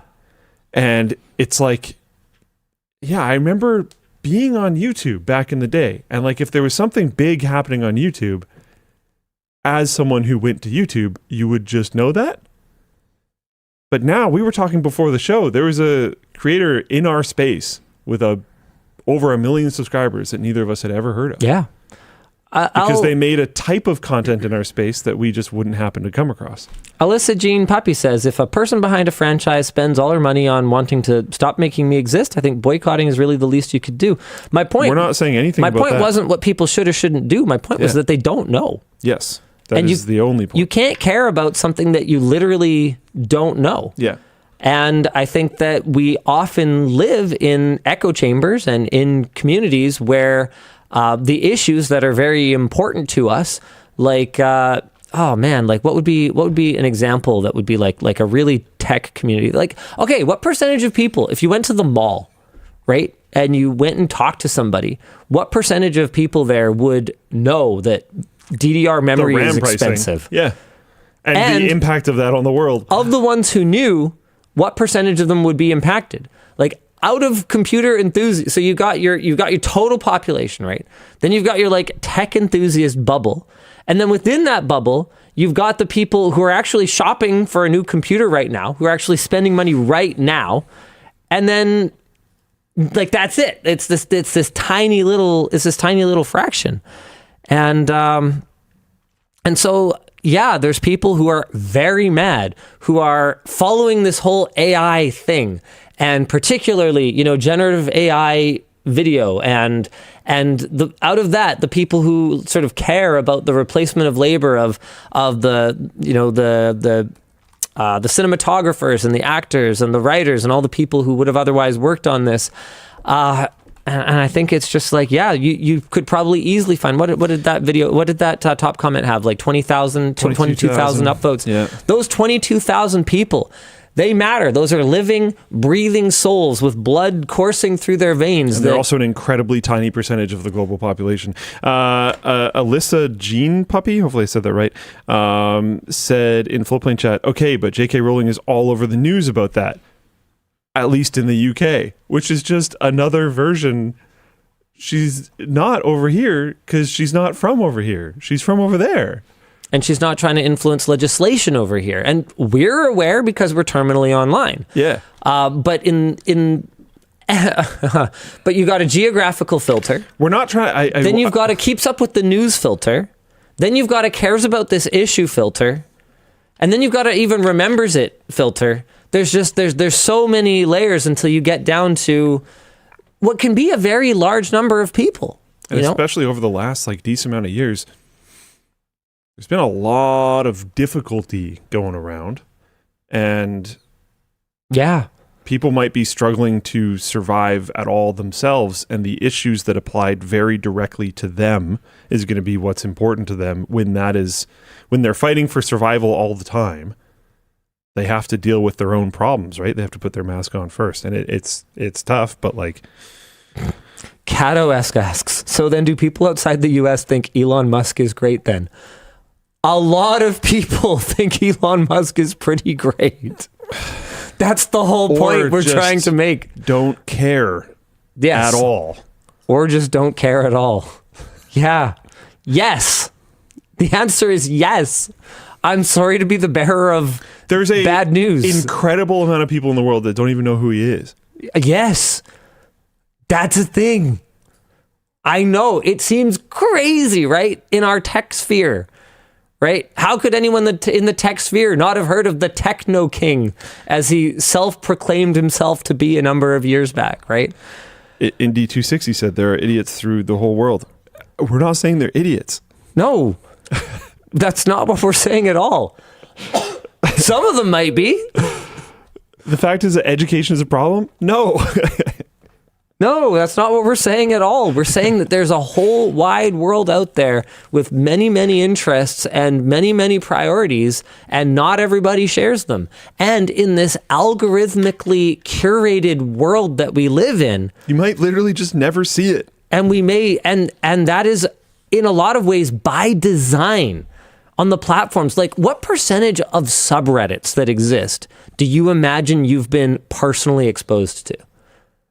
Dude, I've been kind of hooked on r/all over the last week. I try not to get too into the Reddit black hole. r/what? All. Oh. Just and it's just it is realistically a handful. Am I the asshole?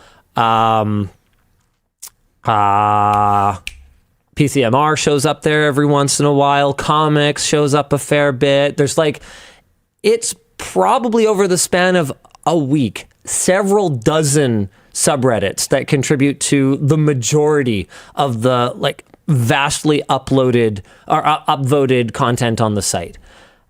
But there are what is it up to? Tens of thousands, hundreds of thousands? I have no are we idea. at millions of subreddits? How many subreddits are there? 3.8 million. What percentage of them do you as think of you've been 11 exposed months ago? to? 3.8 million as of 11 months ago. So, and yeah, Len, or however I pronounce this in Floatplane chat says, y'all just got to ignore this stuff. I never get to see it, and I'm so happy I don't have to. My feed is just cool stuff and DIY. And that's also that's exactly our point. For people that are terminally online, it is somewhat surprising to hear that a ton of people have recognized that being constantly dialed into everything that is happening in the world, and how the fact that the further we move away from local news and we move closer to global news, and like back in the day, you could have a newspaper that's talking about like the fair that's happening in town, so there isn't going to be all that much really horrible things because you're centralized to a smaller area. Yeah, it was a different kind of bubble. It was a more geographical bubble. Yeah. When you're now looking at more global news and you look at the news that's going to float to the top, it's going to be the most rage-baiting, crazy, horrible things possible, because that's what's going to get more views. So you're only going to get news about all of the most horrible possible things happening, and it's really bad in a lot of ways for your brain. That doesn't mean that not being that dialed in is, for example, an education problem or an ignorance problem or being stupid. I mean, it's literally an ignorance problem, but Sure. but maybe not a problem. It literally is ignorance. In a negative way, yeah. It might be ignorance, but not necessarily an ignorance problem. To certain people, they don't want to be exposed to that pipeline of extreme constant negativity because it can be bad for you.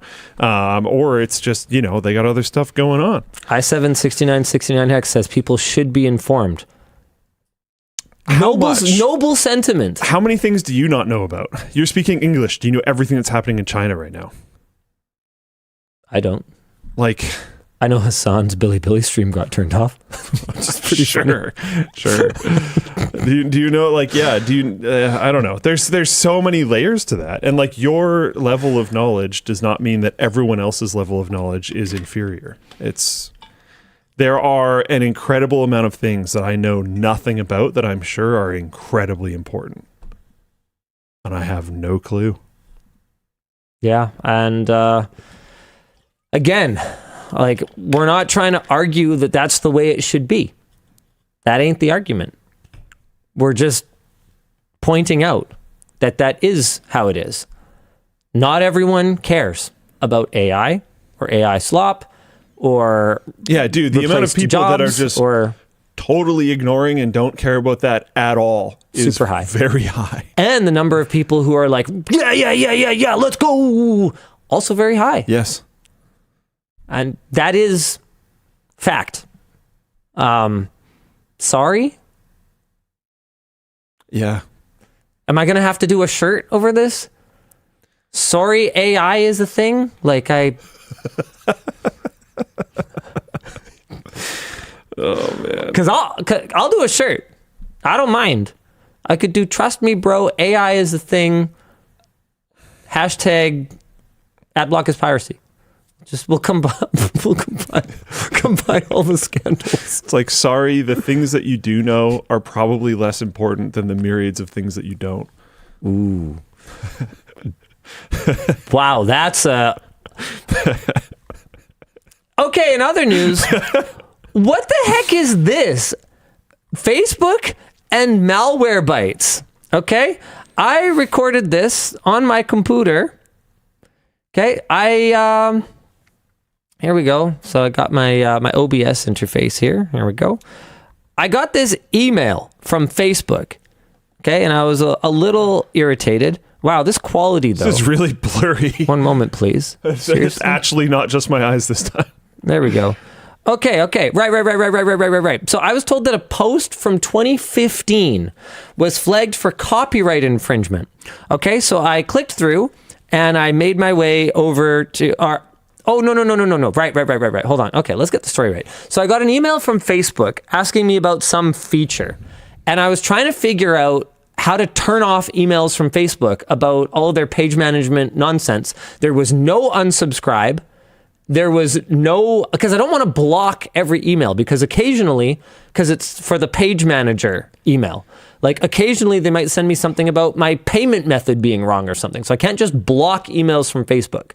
So I'm like, okay, there's no way to unsubscribe to this. There's no link to the interface where I can change my contact settings. So I clicked through to my Facebook page to try to figure out where the heck in the interface I was supposed to disable this stupid email notifying me of some stupid feature that I don't care about. The first thing that came up was that I had a copyright claim against a post from 10 years ago. Okay, so here we go. All right, so let's watch this. Here's what happened so far. No one else can see your post because it was reported for copyright. Okay, so here are my options. Oh yeah, I went back to the beginning. No one else can see your post because it was reported for copyright infringement. This is the post. Lifetime malware bites for $20 on Amazon US. Go, go, go. And it's a link to a tweet. Okay, I don't see how that could infringe on anyone's copyright. That actually sounds awesome. I kind of wish I did that. 10 years ago, who cares? So I click it. I'm like, okay, so it's a link to an Amazon search for malware bites. Yeah. Okay, so I click continue. Who could possibly care about this?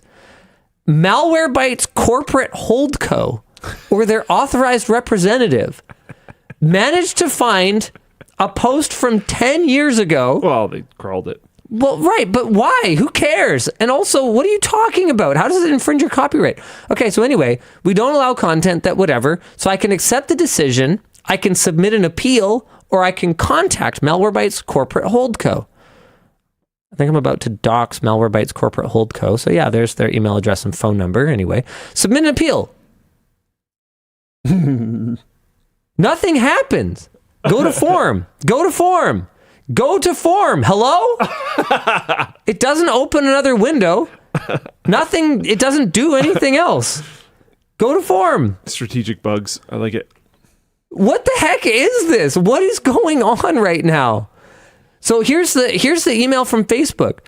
How do I start a fan challenge? Blah, blah, blah, blah, blah. No unsubscribe. I'm fairly certain that this email is illegal in Canada. Like, what is it? What is it? Can spam again? There is Yes, no... can spam. I have not opted into this. I went into my Facebook notification settings later. Actually, yeah, I think it was after I turned off the screen recording. I have everything that I can find turned off. And they sent me this bullshit from a stupid, like, Malwarebytes claiming copyright infringement that I can't appeal. I don't even care. I don't need a 10-year-old post on Facebook. It's just, how is this so broken? No, I'm not getting phished. It goes to actual Facebook. What the heck?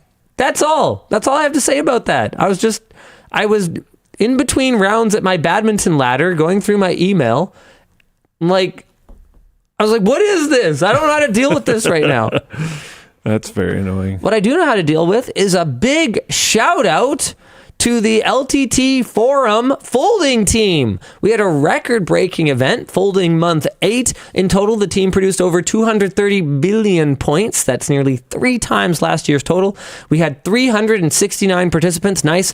And user Stobin demolished the previous record of 6 billion points and earned 112 billion points. I don't know exactly what that means. Oh, the previous record was 6 and it was 112. Wow. Special thanks to Livin, Mr. Chocote. Yeah, Pancras. Yeah. Yeah. Sulamate, Jawa Juice, Brickcider, Dogwitch, and an anonymous forum member for donating a total of 55 prizes to the event.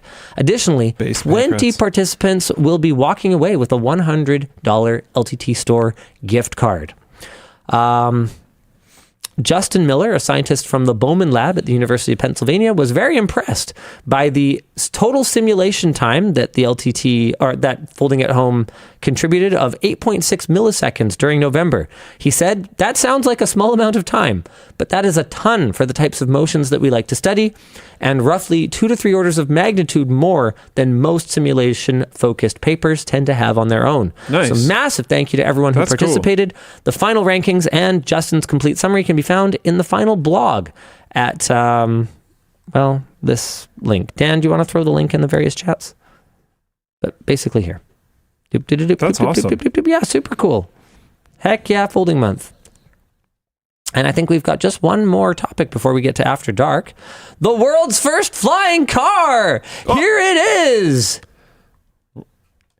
Whoa, it's a flying car. The world's first flying car is now being handmade in California. And this right here, see all the dust and see all like the air being blown up, is exactly why I think I'm convinced that this is, pardon the pun, never going to take off. Yeah. I mean, it's been the argument, you know? Aleph Aeronautics, a U.S. startup, has started building its electric flying car, the Model A, by hand in California, becoming the first company to put a drive and fly car into production. The flying car can drive on regular roads and can take off vertically to fly with around a 220-mile driving and 110-mile flying range. Apparently, the startup has already received 3,500 pre-orders, which is a lot considering that the flying car is expected to start at around $300,000. But there are a couple of small problems that are not included in our notes that are kind of hilarious. As cool as it would be to dunk on the Cybertruck by literally flying over it. It looks so sketchy. Have you watched this? Yes, I have. I just watched it. It looks so sketchy. Then the wheels are so thin. It's like, oh man. I feel like they just put like a fiberglass frame on a like high carrying capacity drone. A detail that was overlooked is that at this time, it can only take off from and land at airports. So, like, what is the fucking point of it? The whole idea behind flying car, like the whole connotation of car is that you park it at your house and you like drive it to work, or you go get groceries and you like park at your house again. You could drive to the airport and then not like have to get out and get into a plane. You could drive to the airport and then just take off from the airport. That sounds pretty great.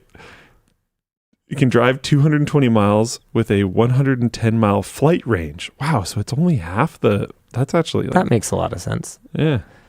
Less than a year later... I haven't seen it drive. Have you seen it drive? Is there a video of it driving? I've only seen it somewhat sketchily fly.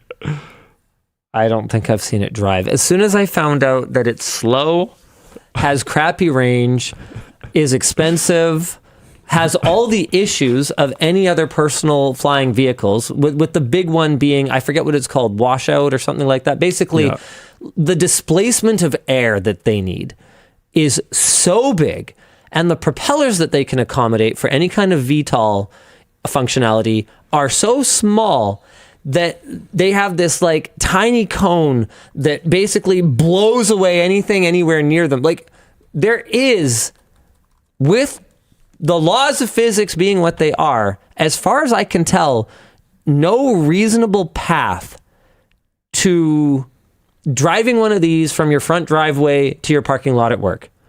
They would blow so much crap around on the parking lot that you'd be denting and scratching everyone's car that you're anywhere near. People would hate it. They're so loud.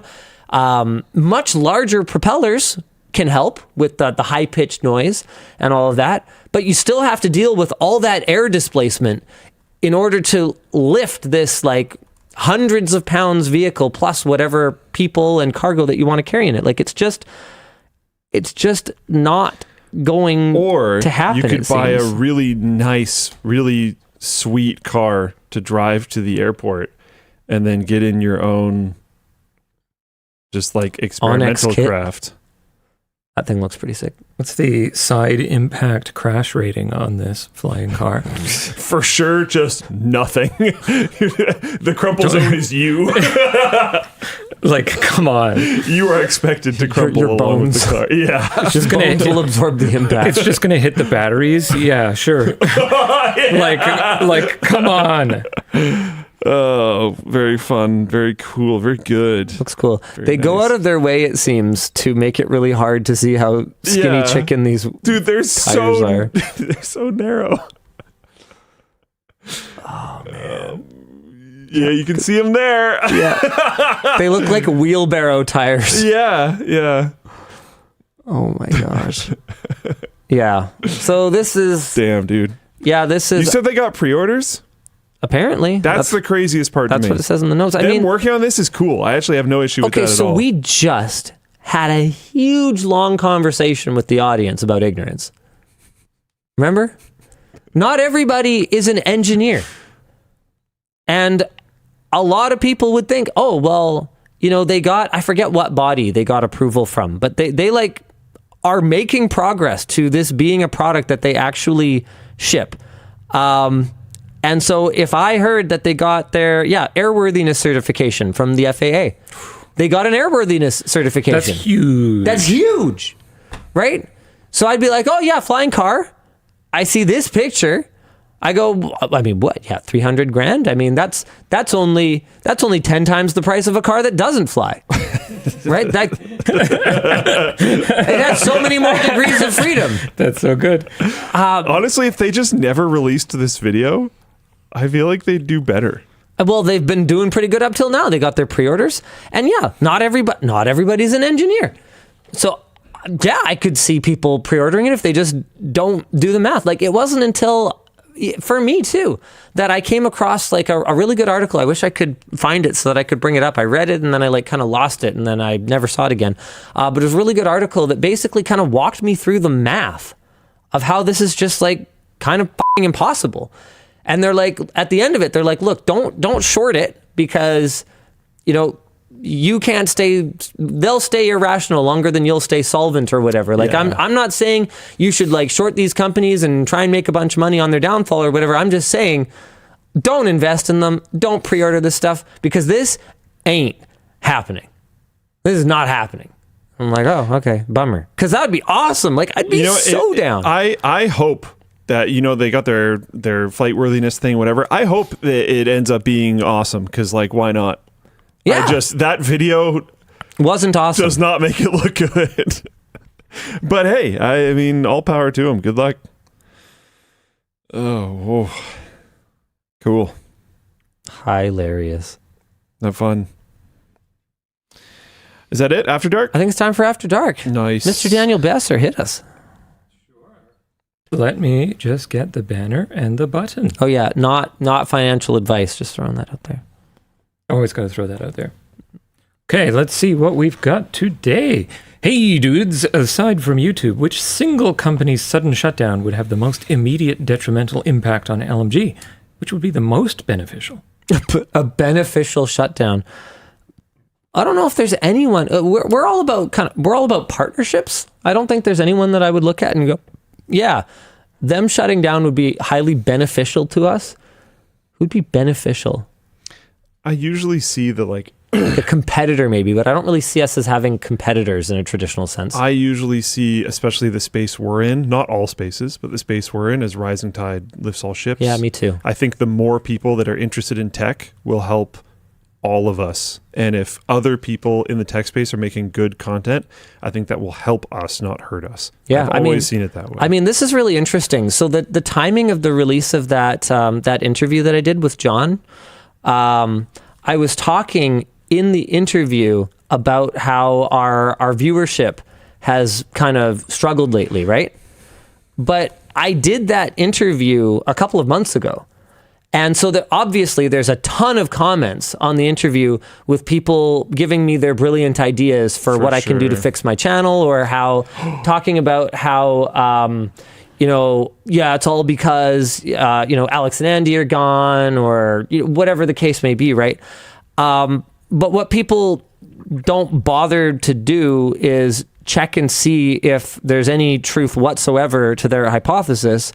And to be clear, I'm not saying that, that I don't love working with Alex and Andy or whatever, but we've actually had a nice little resurgence lately, and we are back to the kinds of numbers that we were doing, earlier this year / before the recent dip. Like, in fact, we're quite a bit higher than that now. We're tracking to do probably more like 80 million views for December, it looks like.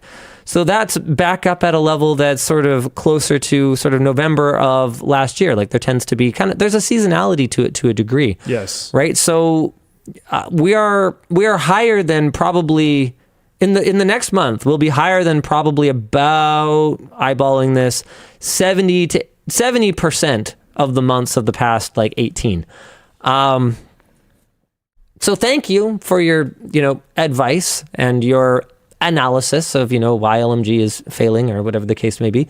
But we're not failing. And a big part of why we don't fail is we are constantly looking inward, looking outward, figuring out, what it is that we need to do differently. How can we generate excitement? How can we elevate our content? How can we optimize our processes?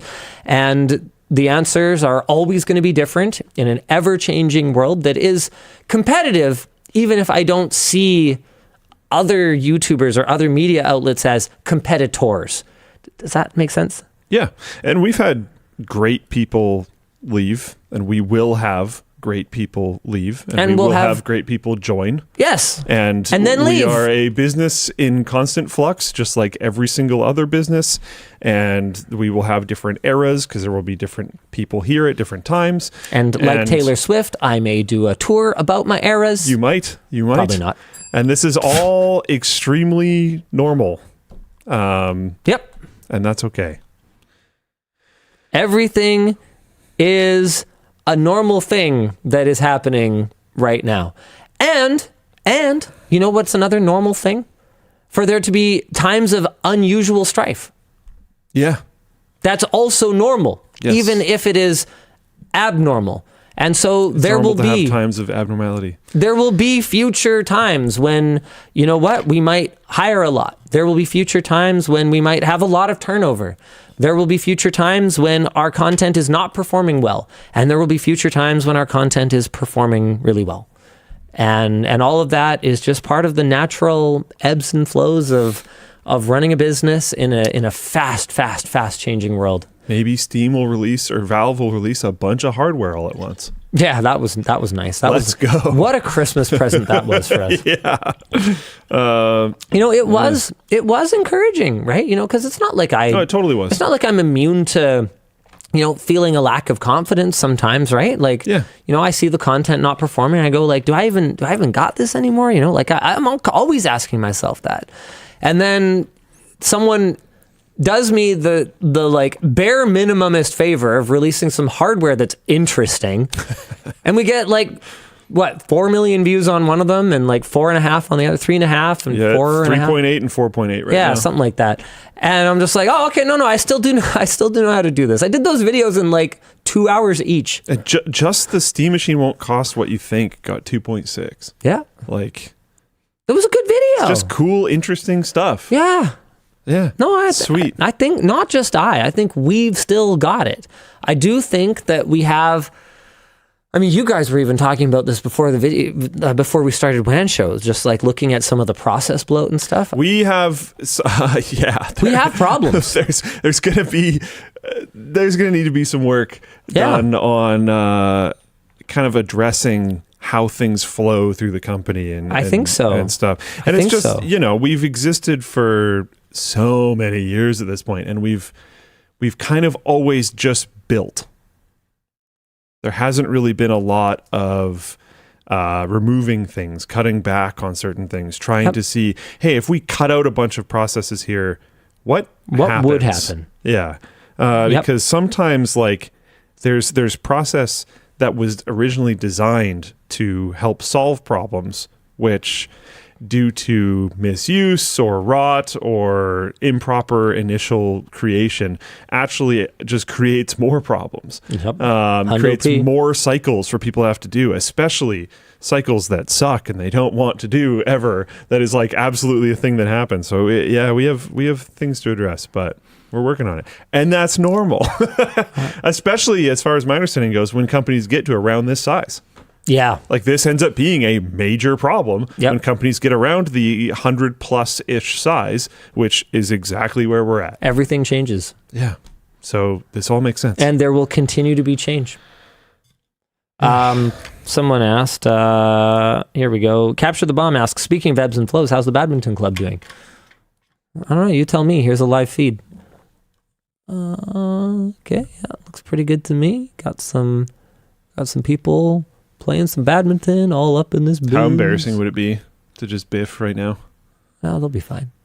They're solid players, actually. It's a good club. Yeah, no, this is one of those ones where it was a passion project that was never really like intended to make money, and it's still a little more complicated than like, yo, I'm making money, see, so yo, world, I hope you're ready for me. Now gather round. It's not quite that, right? But it's... I wish I was a little bit taller. Yeah, well, that, yes, but... Oh, I honestly wasn't even memeing that. I just...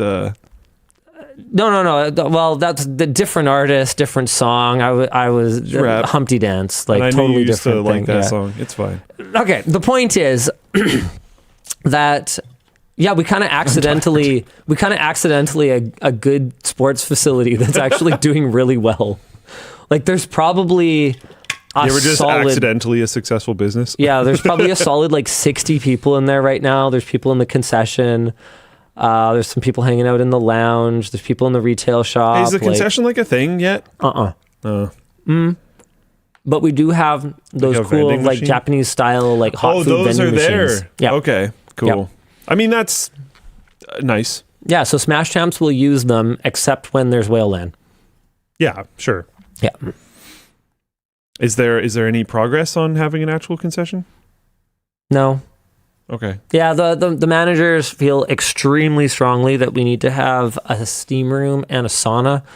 I'm really not sure that I agree that's that important, but we also want to put in some more showers. We only have a couple right now. Showers I could see. We should add more. I think that a steam room and sauna is a very optional thing for a badminton club, but yeah. I basically told them, look, you're allowed to put it in as long as it doesn't cost any of our floor area. If you don't use up floor plate, then like if you can put them above the showers at the back or something like that, I'm open to it. But they pitched me like splitting up the gym and putting that at the back and putting the like sauna, steam room, shower stuff like upstairs. I was like, no, we are not doing that. A gym is a way more relevant thing to a badminton club than that. I can see people wanting to do sauna. Doing sauna after physical activity is pretty sick. Sure. But yeah, if you could just try to make it additive if possible. Also, the concession will help money for sure. Yes, no, At a actually. place where people are constantly exercising. I heard that other clubs that have tried to do them, it's been break even at best. So we may be better off. I think we get a pretty narrow margin on those vending machines, but we may actually be better off with the vending machines. So interesting. TBD. Oh, whoops, I bumped that. Interesting. I do know, as far as my understanding goes, you usually have to make the concession like actually pretty good, and then it ends up also getting things like Uber Eats orders. Interesting. Because it's actually very rare that you can get like actually pretty well like balanced meals on Uber Eats. So like I could see that. Gold's Gym in Langley has like a protein shake. Yeah, and also some like wraps and stuff, but they're like more protein heavy and that's like cool. They don't have high sugar counts and all that other kind of stuff. So like if you did like, it's a badminton gym, so there's things that like, we could do a smash burger. I think that's pretty far from the point I was trying to make. But it's great for the branding. But it is great for the branding. It is absolutely. Like something, I mean, I would personally appreciate, I don't know if this is the right fit for Smash Champs, probably not necessarily, but I think it maybe should be, is if you had like a protein shake kind of thing and it had like 5 grams creatine. I think that would be sick. It's hard to get. Booster Juice does it, but there aren't that many other places that do. Interesting. So like, I think there are ways to make it make sense, but I think you have to kind of open up the interest in that, where it's not necessarily just the badminton club that would be interested in it. Yeah, I'd be down for that. The thing is like, you have to find someone to kind of spearhead that, right? And right now we're busy figuring out how to run a sports facility. We haven't even been open to the pub. We've been open a year, but we haven't been taking money for a year. So we've been like soft open, but our grand opening was less than a year ago. So we still have a lot of little things to figure out. Yeah, I realized, the numbers I was showing before didn't look like we were tracking up that much, but last 30 days, 85 million. Yeah, so that's actually like quite up there with our top months over the last 18, 75. It's like almost on par with like August 2024. So we're we're tracking back up, and we'll track back down. Yep. And that's okay. It's okay. We'll survive. We will survive. Oh, as long as I know how to tech, I know we'll stay alive. Dan, hit me. Hello, my parasocial friends. Oh, hi there. I'm not a Floatplane subscriber because I already have 2 similar subscriptions, and my brain refuses to let me have another. Do any of you have arbitrary rules like this? Oh, tons. I don't think that's arbitrary. I think limiting the number of subscriptions you have is Totally fair. totally not arbitrary. I mean, the 2, I guess, is an arbitrary number, but I think 2 is a pretty good number. Yeah, it seems pretty reasonable to me. Yeah, it seems pretty reasonable. I to me. really don't. I probably have. I think I have 1. I'm not even trying to Do you flex. have Netflix? Nope. No Netflix. Oh, that's right. You ditched it a while back. Long time ago. What do you have then? YouTube. Oh, yeah, Premium. just YouTube Premium. Yep. Okay. Yeah. My company got hacked last month through a 0-day exploit in CenterStack. Bummer. It looks like we paid the ransom for the encryption key. Ooh. Have you guys known anyone who has paid? What is the process? I haven't. I actually don't. Yeah, right. Yeah, good call. Good. Who's there? Scammers. F you, man! Get out of here! No. I've been here for months. Yeah, sorry. I don't know anything about the process. Bummer. Sorry to hear that. Okay. Hi, LLD. Linus, do you still daily drive a 7900 XTX? What's your take on where RDNA 3 is headed after being missing in Wednesday's Redstone announcement? I mean, this is kind of classic AMD. I think for the most part, they do their best to support their older products, but like they are a much smaller company than NVIDIA still, even after all the success that they've had on the CPU and the APU side. I'm not surprised by it. The 7900 XT just does not have the neural processing to do what they would want it to do with FSR Redstone. As far as I can tell, I'd love to be wrong, but it just doesn't really seem like it. And yes, I'm still daily driving it in my PC upstairs, but I've actually been doing more than half of my gaming on my PC downstairs, because that's like where my kids are usually sitting, and Yvonne doesn't game, so I would either be sitting by myself upstairs, or if I was streaming, I would be upstairs, but I haven't streamed in like forever. So yes, it's still in my main machine, but I haven't been gaming on it as my like primary card for a little while. Hi, LLD. My partner and I are combining our skills to go into business together. My question for Linus is, was there anything you should have discussed with Yvonne before working together? Oh, yeah. I think something that we, even to this day, are not perfectly aligned on is, where's the endpoint? What is the target we're trying to hit? And I think that having that agreement, especially if you're going into business with, it sounds like, a romantic partner, having that agreement in place is going to be critical to maintaining harmony in your relationship. Because if one of you has the goal of, achieving a better work-life balance by running your own business and being able to set your own hours, and one of you has the goal of conquering the world and taking, the business sphere by storm, then it's going to be hard to agree when you've achieved success, because you both have completely different goals. And talk about that. Yeah. Mary, Linus, Luke, and Dan. Hey, Mary Pippin. Yeah. I like that. What about second Mary? Lord of the Rings is based. I'm looking to. Wow, hot take there, Luke. I'm bringing the spicy ones. Yeah, you're really going to piss off a lot of the community with that one. No offense, but I thought the Lord of the Rings was pretty okay. I'm looking to introduce my mother to a new video game this holiday season. Any recommendations with good story that would be easy to learn for the elderly? For the elderly. Good story. You learn for the elderly. Man, I feel like games are getting harder, not easier. Stardew Valley, Animal Crossing, and I'm not typecasting because it's grandma. Those are just like Animal Crossing in particular. I know was widely accepted by a non-gaming audience. Mm-hmm. I think Stardew Valley is also a potentially lower lift in regards to non-gaming audience. Outside of that, I think very like narrative heavy games. If you try to think of the types of games where like people would enjoy chilling on the couch while you play because it's like fun to watch, and then you pair that with they're not mechanically overly difficult, I suspect that would work pretty well. Promortis says Guitar Hero. Yeah, how about not? Bent Bob said Elder Scrolls Daggerfall, which is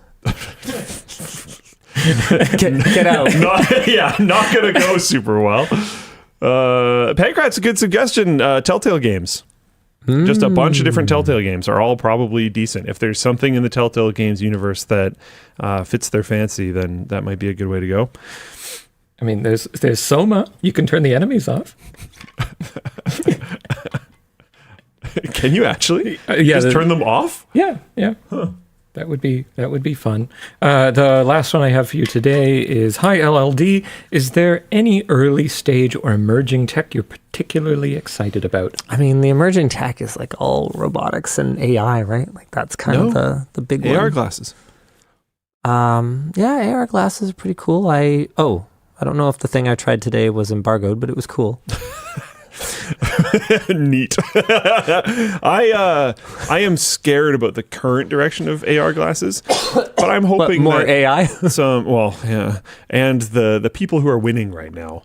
Oh, yeah. But I'm hoping that winning hard. It's like actually kind of weird. What the heck? We didn't do the second set of sponsors. Hold that thought. Beans. The show is brought to you today by Proton.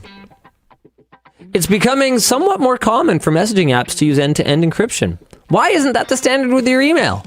Well, the folks over at Proton designed Proton Mail with your privacy in mind. It's an email service that automatically uses end-to-end zero-access encryption, ensuring that only you can access your emails. And if you're already using another service like Google, porting over is just a few clicks away. Proton Mail will even notify you if your email address or other personal information has found its way onto the dark web. Take that security one step further with unlimited email aliases, which allows you to protect your primary inbox from spam. You can check out Proton Mail totally free, and hey, if you love it, you can always upgrade to their other services down the line. Go to proton.me/WAN and start protecting your information today. The show is also brought to you by Odd Pieces. How many times has someone been given a gift on Christmas just to go hide in their room and play with their new gizmos and gadgets? That's not family time. Isn't the point of the holiday season to come together and connect? Like a puzzle. Get it? Connect like a puzzle? That's pretty good. Connect like a camera connected to your game console? No, it doesn't matter. The point is, Odd Pieces is a puzzle that, as it's assembled, will tell you a story. So you'll have an image that takes place before, and then the puzzle itself is going to be what happens after, a few seconds later. So characters will shift, events will unfold. It's kind of like watching a bunch of little stories happen in real time. Okay, take like 2 seconds to mention they sent you a puzzle you did with your kids. Yeah, it was this one. I did this one with my kids. It was lots of fun. It comes with the puzzle itself. There's some comics. There's like a fun like a kind of checklist that you can do to find fun things. So you can do kind of like a hidden picture, or not hidden picture, but like a find the thing game, whatever. I don't know what they're called. The point is, it was more fun than just doing a regular puzzle because there was actually something to do with it at the end. And it's a great way to get the family involved in one activity this Christmas or New Year's. So if you're ready for a puzzle like no other, Get 15% off your first order using our link in the video description. What was that? Okay, cool. Neat. Thank you, Proton. And It's about Odd Pieces. family. Yeah. I mean, I get it. Yeah. That's a meme. Is it? You're probably not chronically online enough to know the meme. Wow. Fast in the family. It references Fast in the back. family. CatOS, by the way. Drive car. CatOS did a really great reminder. LMG.gg/Newegg. We're doing a check. B580s. Can you get the... what? Is there one under MSRP? 239. Another one down here. 239. What's our affiliate link again? LMG.gg/Newegg. LMG.gg/Newegg. And I'm pretty sure these are going to still Do have they that still have the bundle, deal? right? Do they have the deal? No, there's no deal. Don't see They it. don't have I thought the it game was bundle. supposed to still be running, though. It's always while quantities last. We probably sold them all last Got it. Okay. week. Like, I'm willing to bet Yeah, that because if I just see 3D Mark with this, which is definitely not Battlefield 6 and whatever the other games were. like here, check this out. I bet if I go to like a lesser known retailer or something, they will probably have it. Yeah, see? So like Canada Computers, gift code redemption. Because the promo's still running, but I talked about this last week. Wait. Is that a Canadian promo? Because I'm looking at Yeah. specifically the America. Well, I don't know any America retailers that are not Newegg, so it'd be hard for me to check. But if they still had smaller retailers, then I pretty much guarantee that while supplies last, they would have stock of the promo, because Newegg did run out of them and then they did restock them. So they have a cost, right? Like Intel has to buy more copies of these games, so they don't just run them for forever. Yeah, that makes sense. And you know what else doesn't run forever? This show.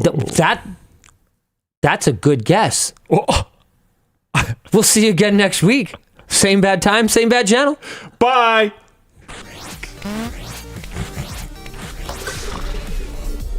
Oh.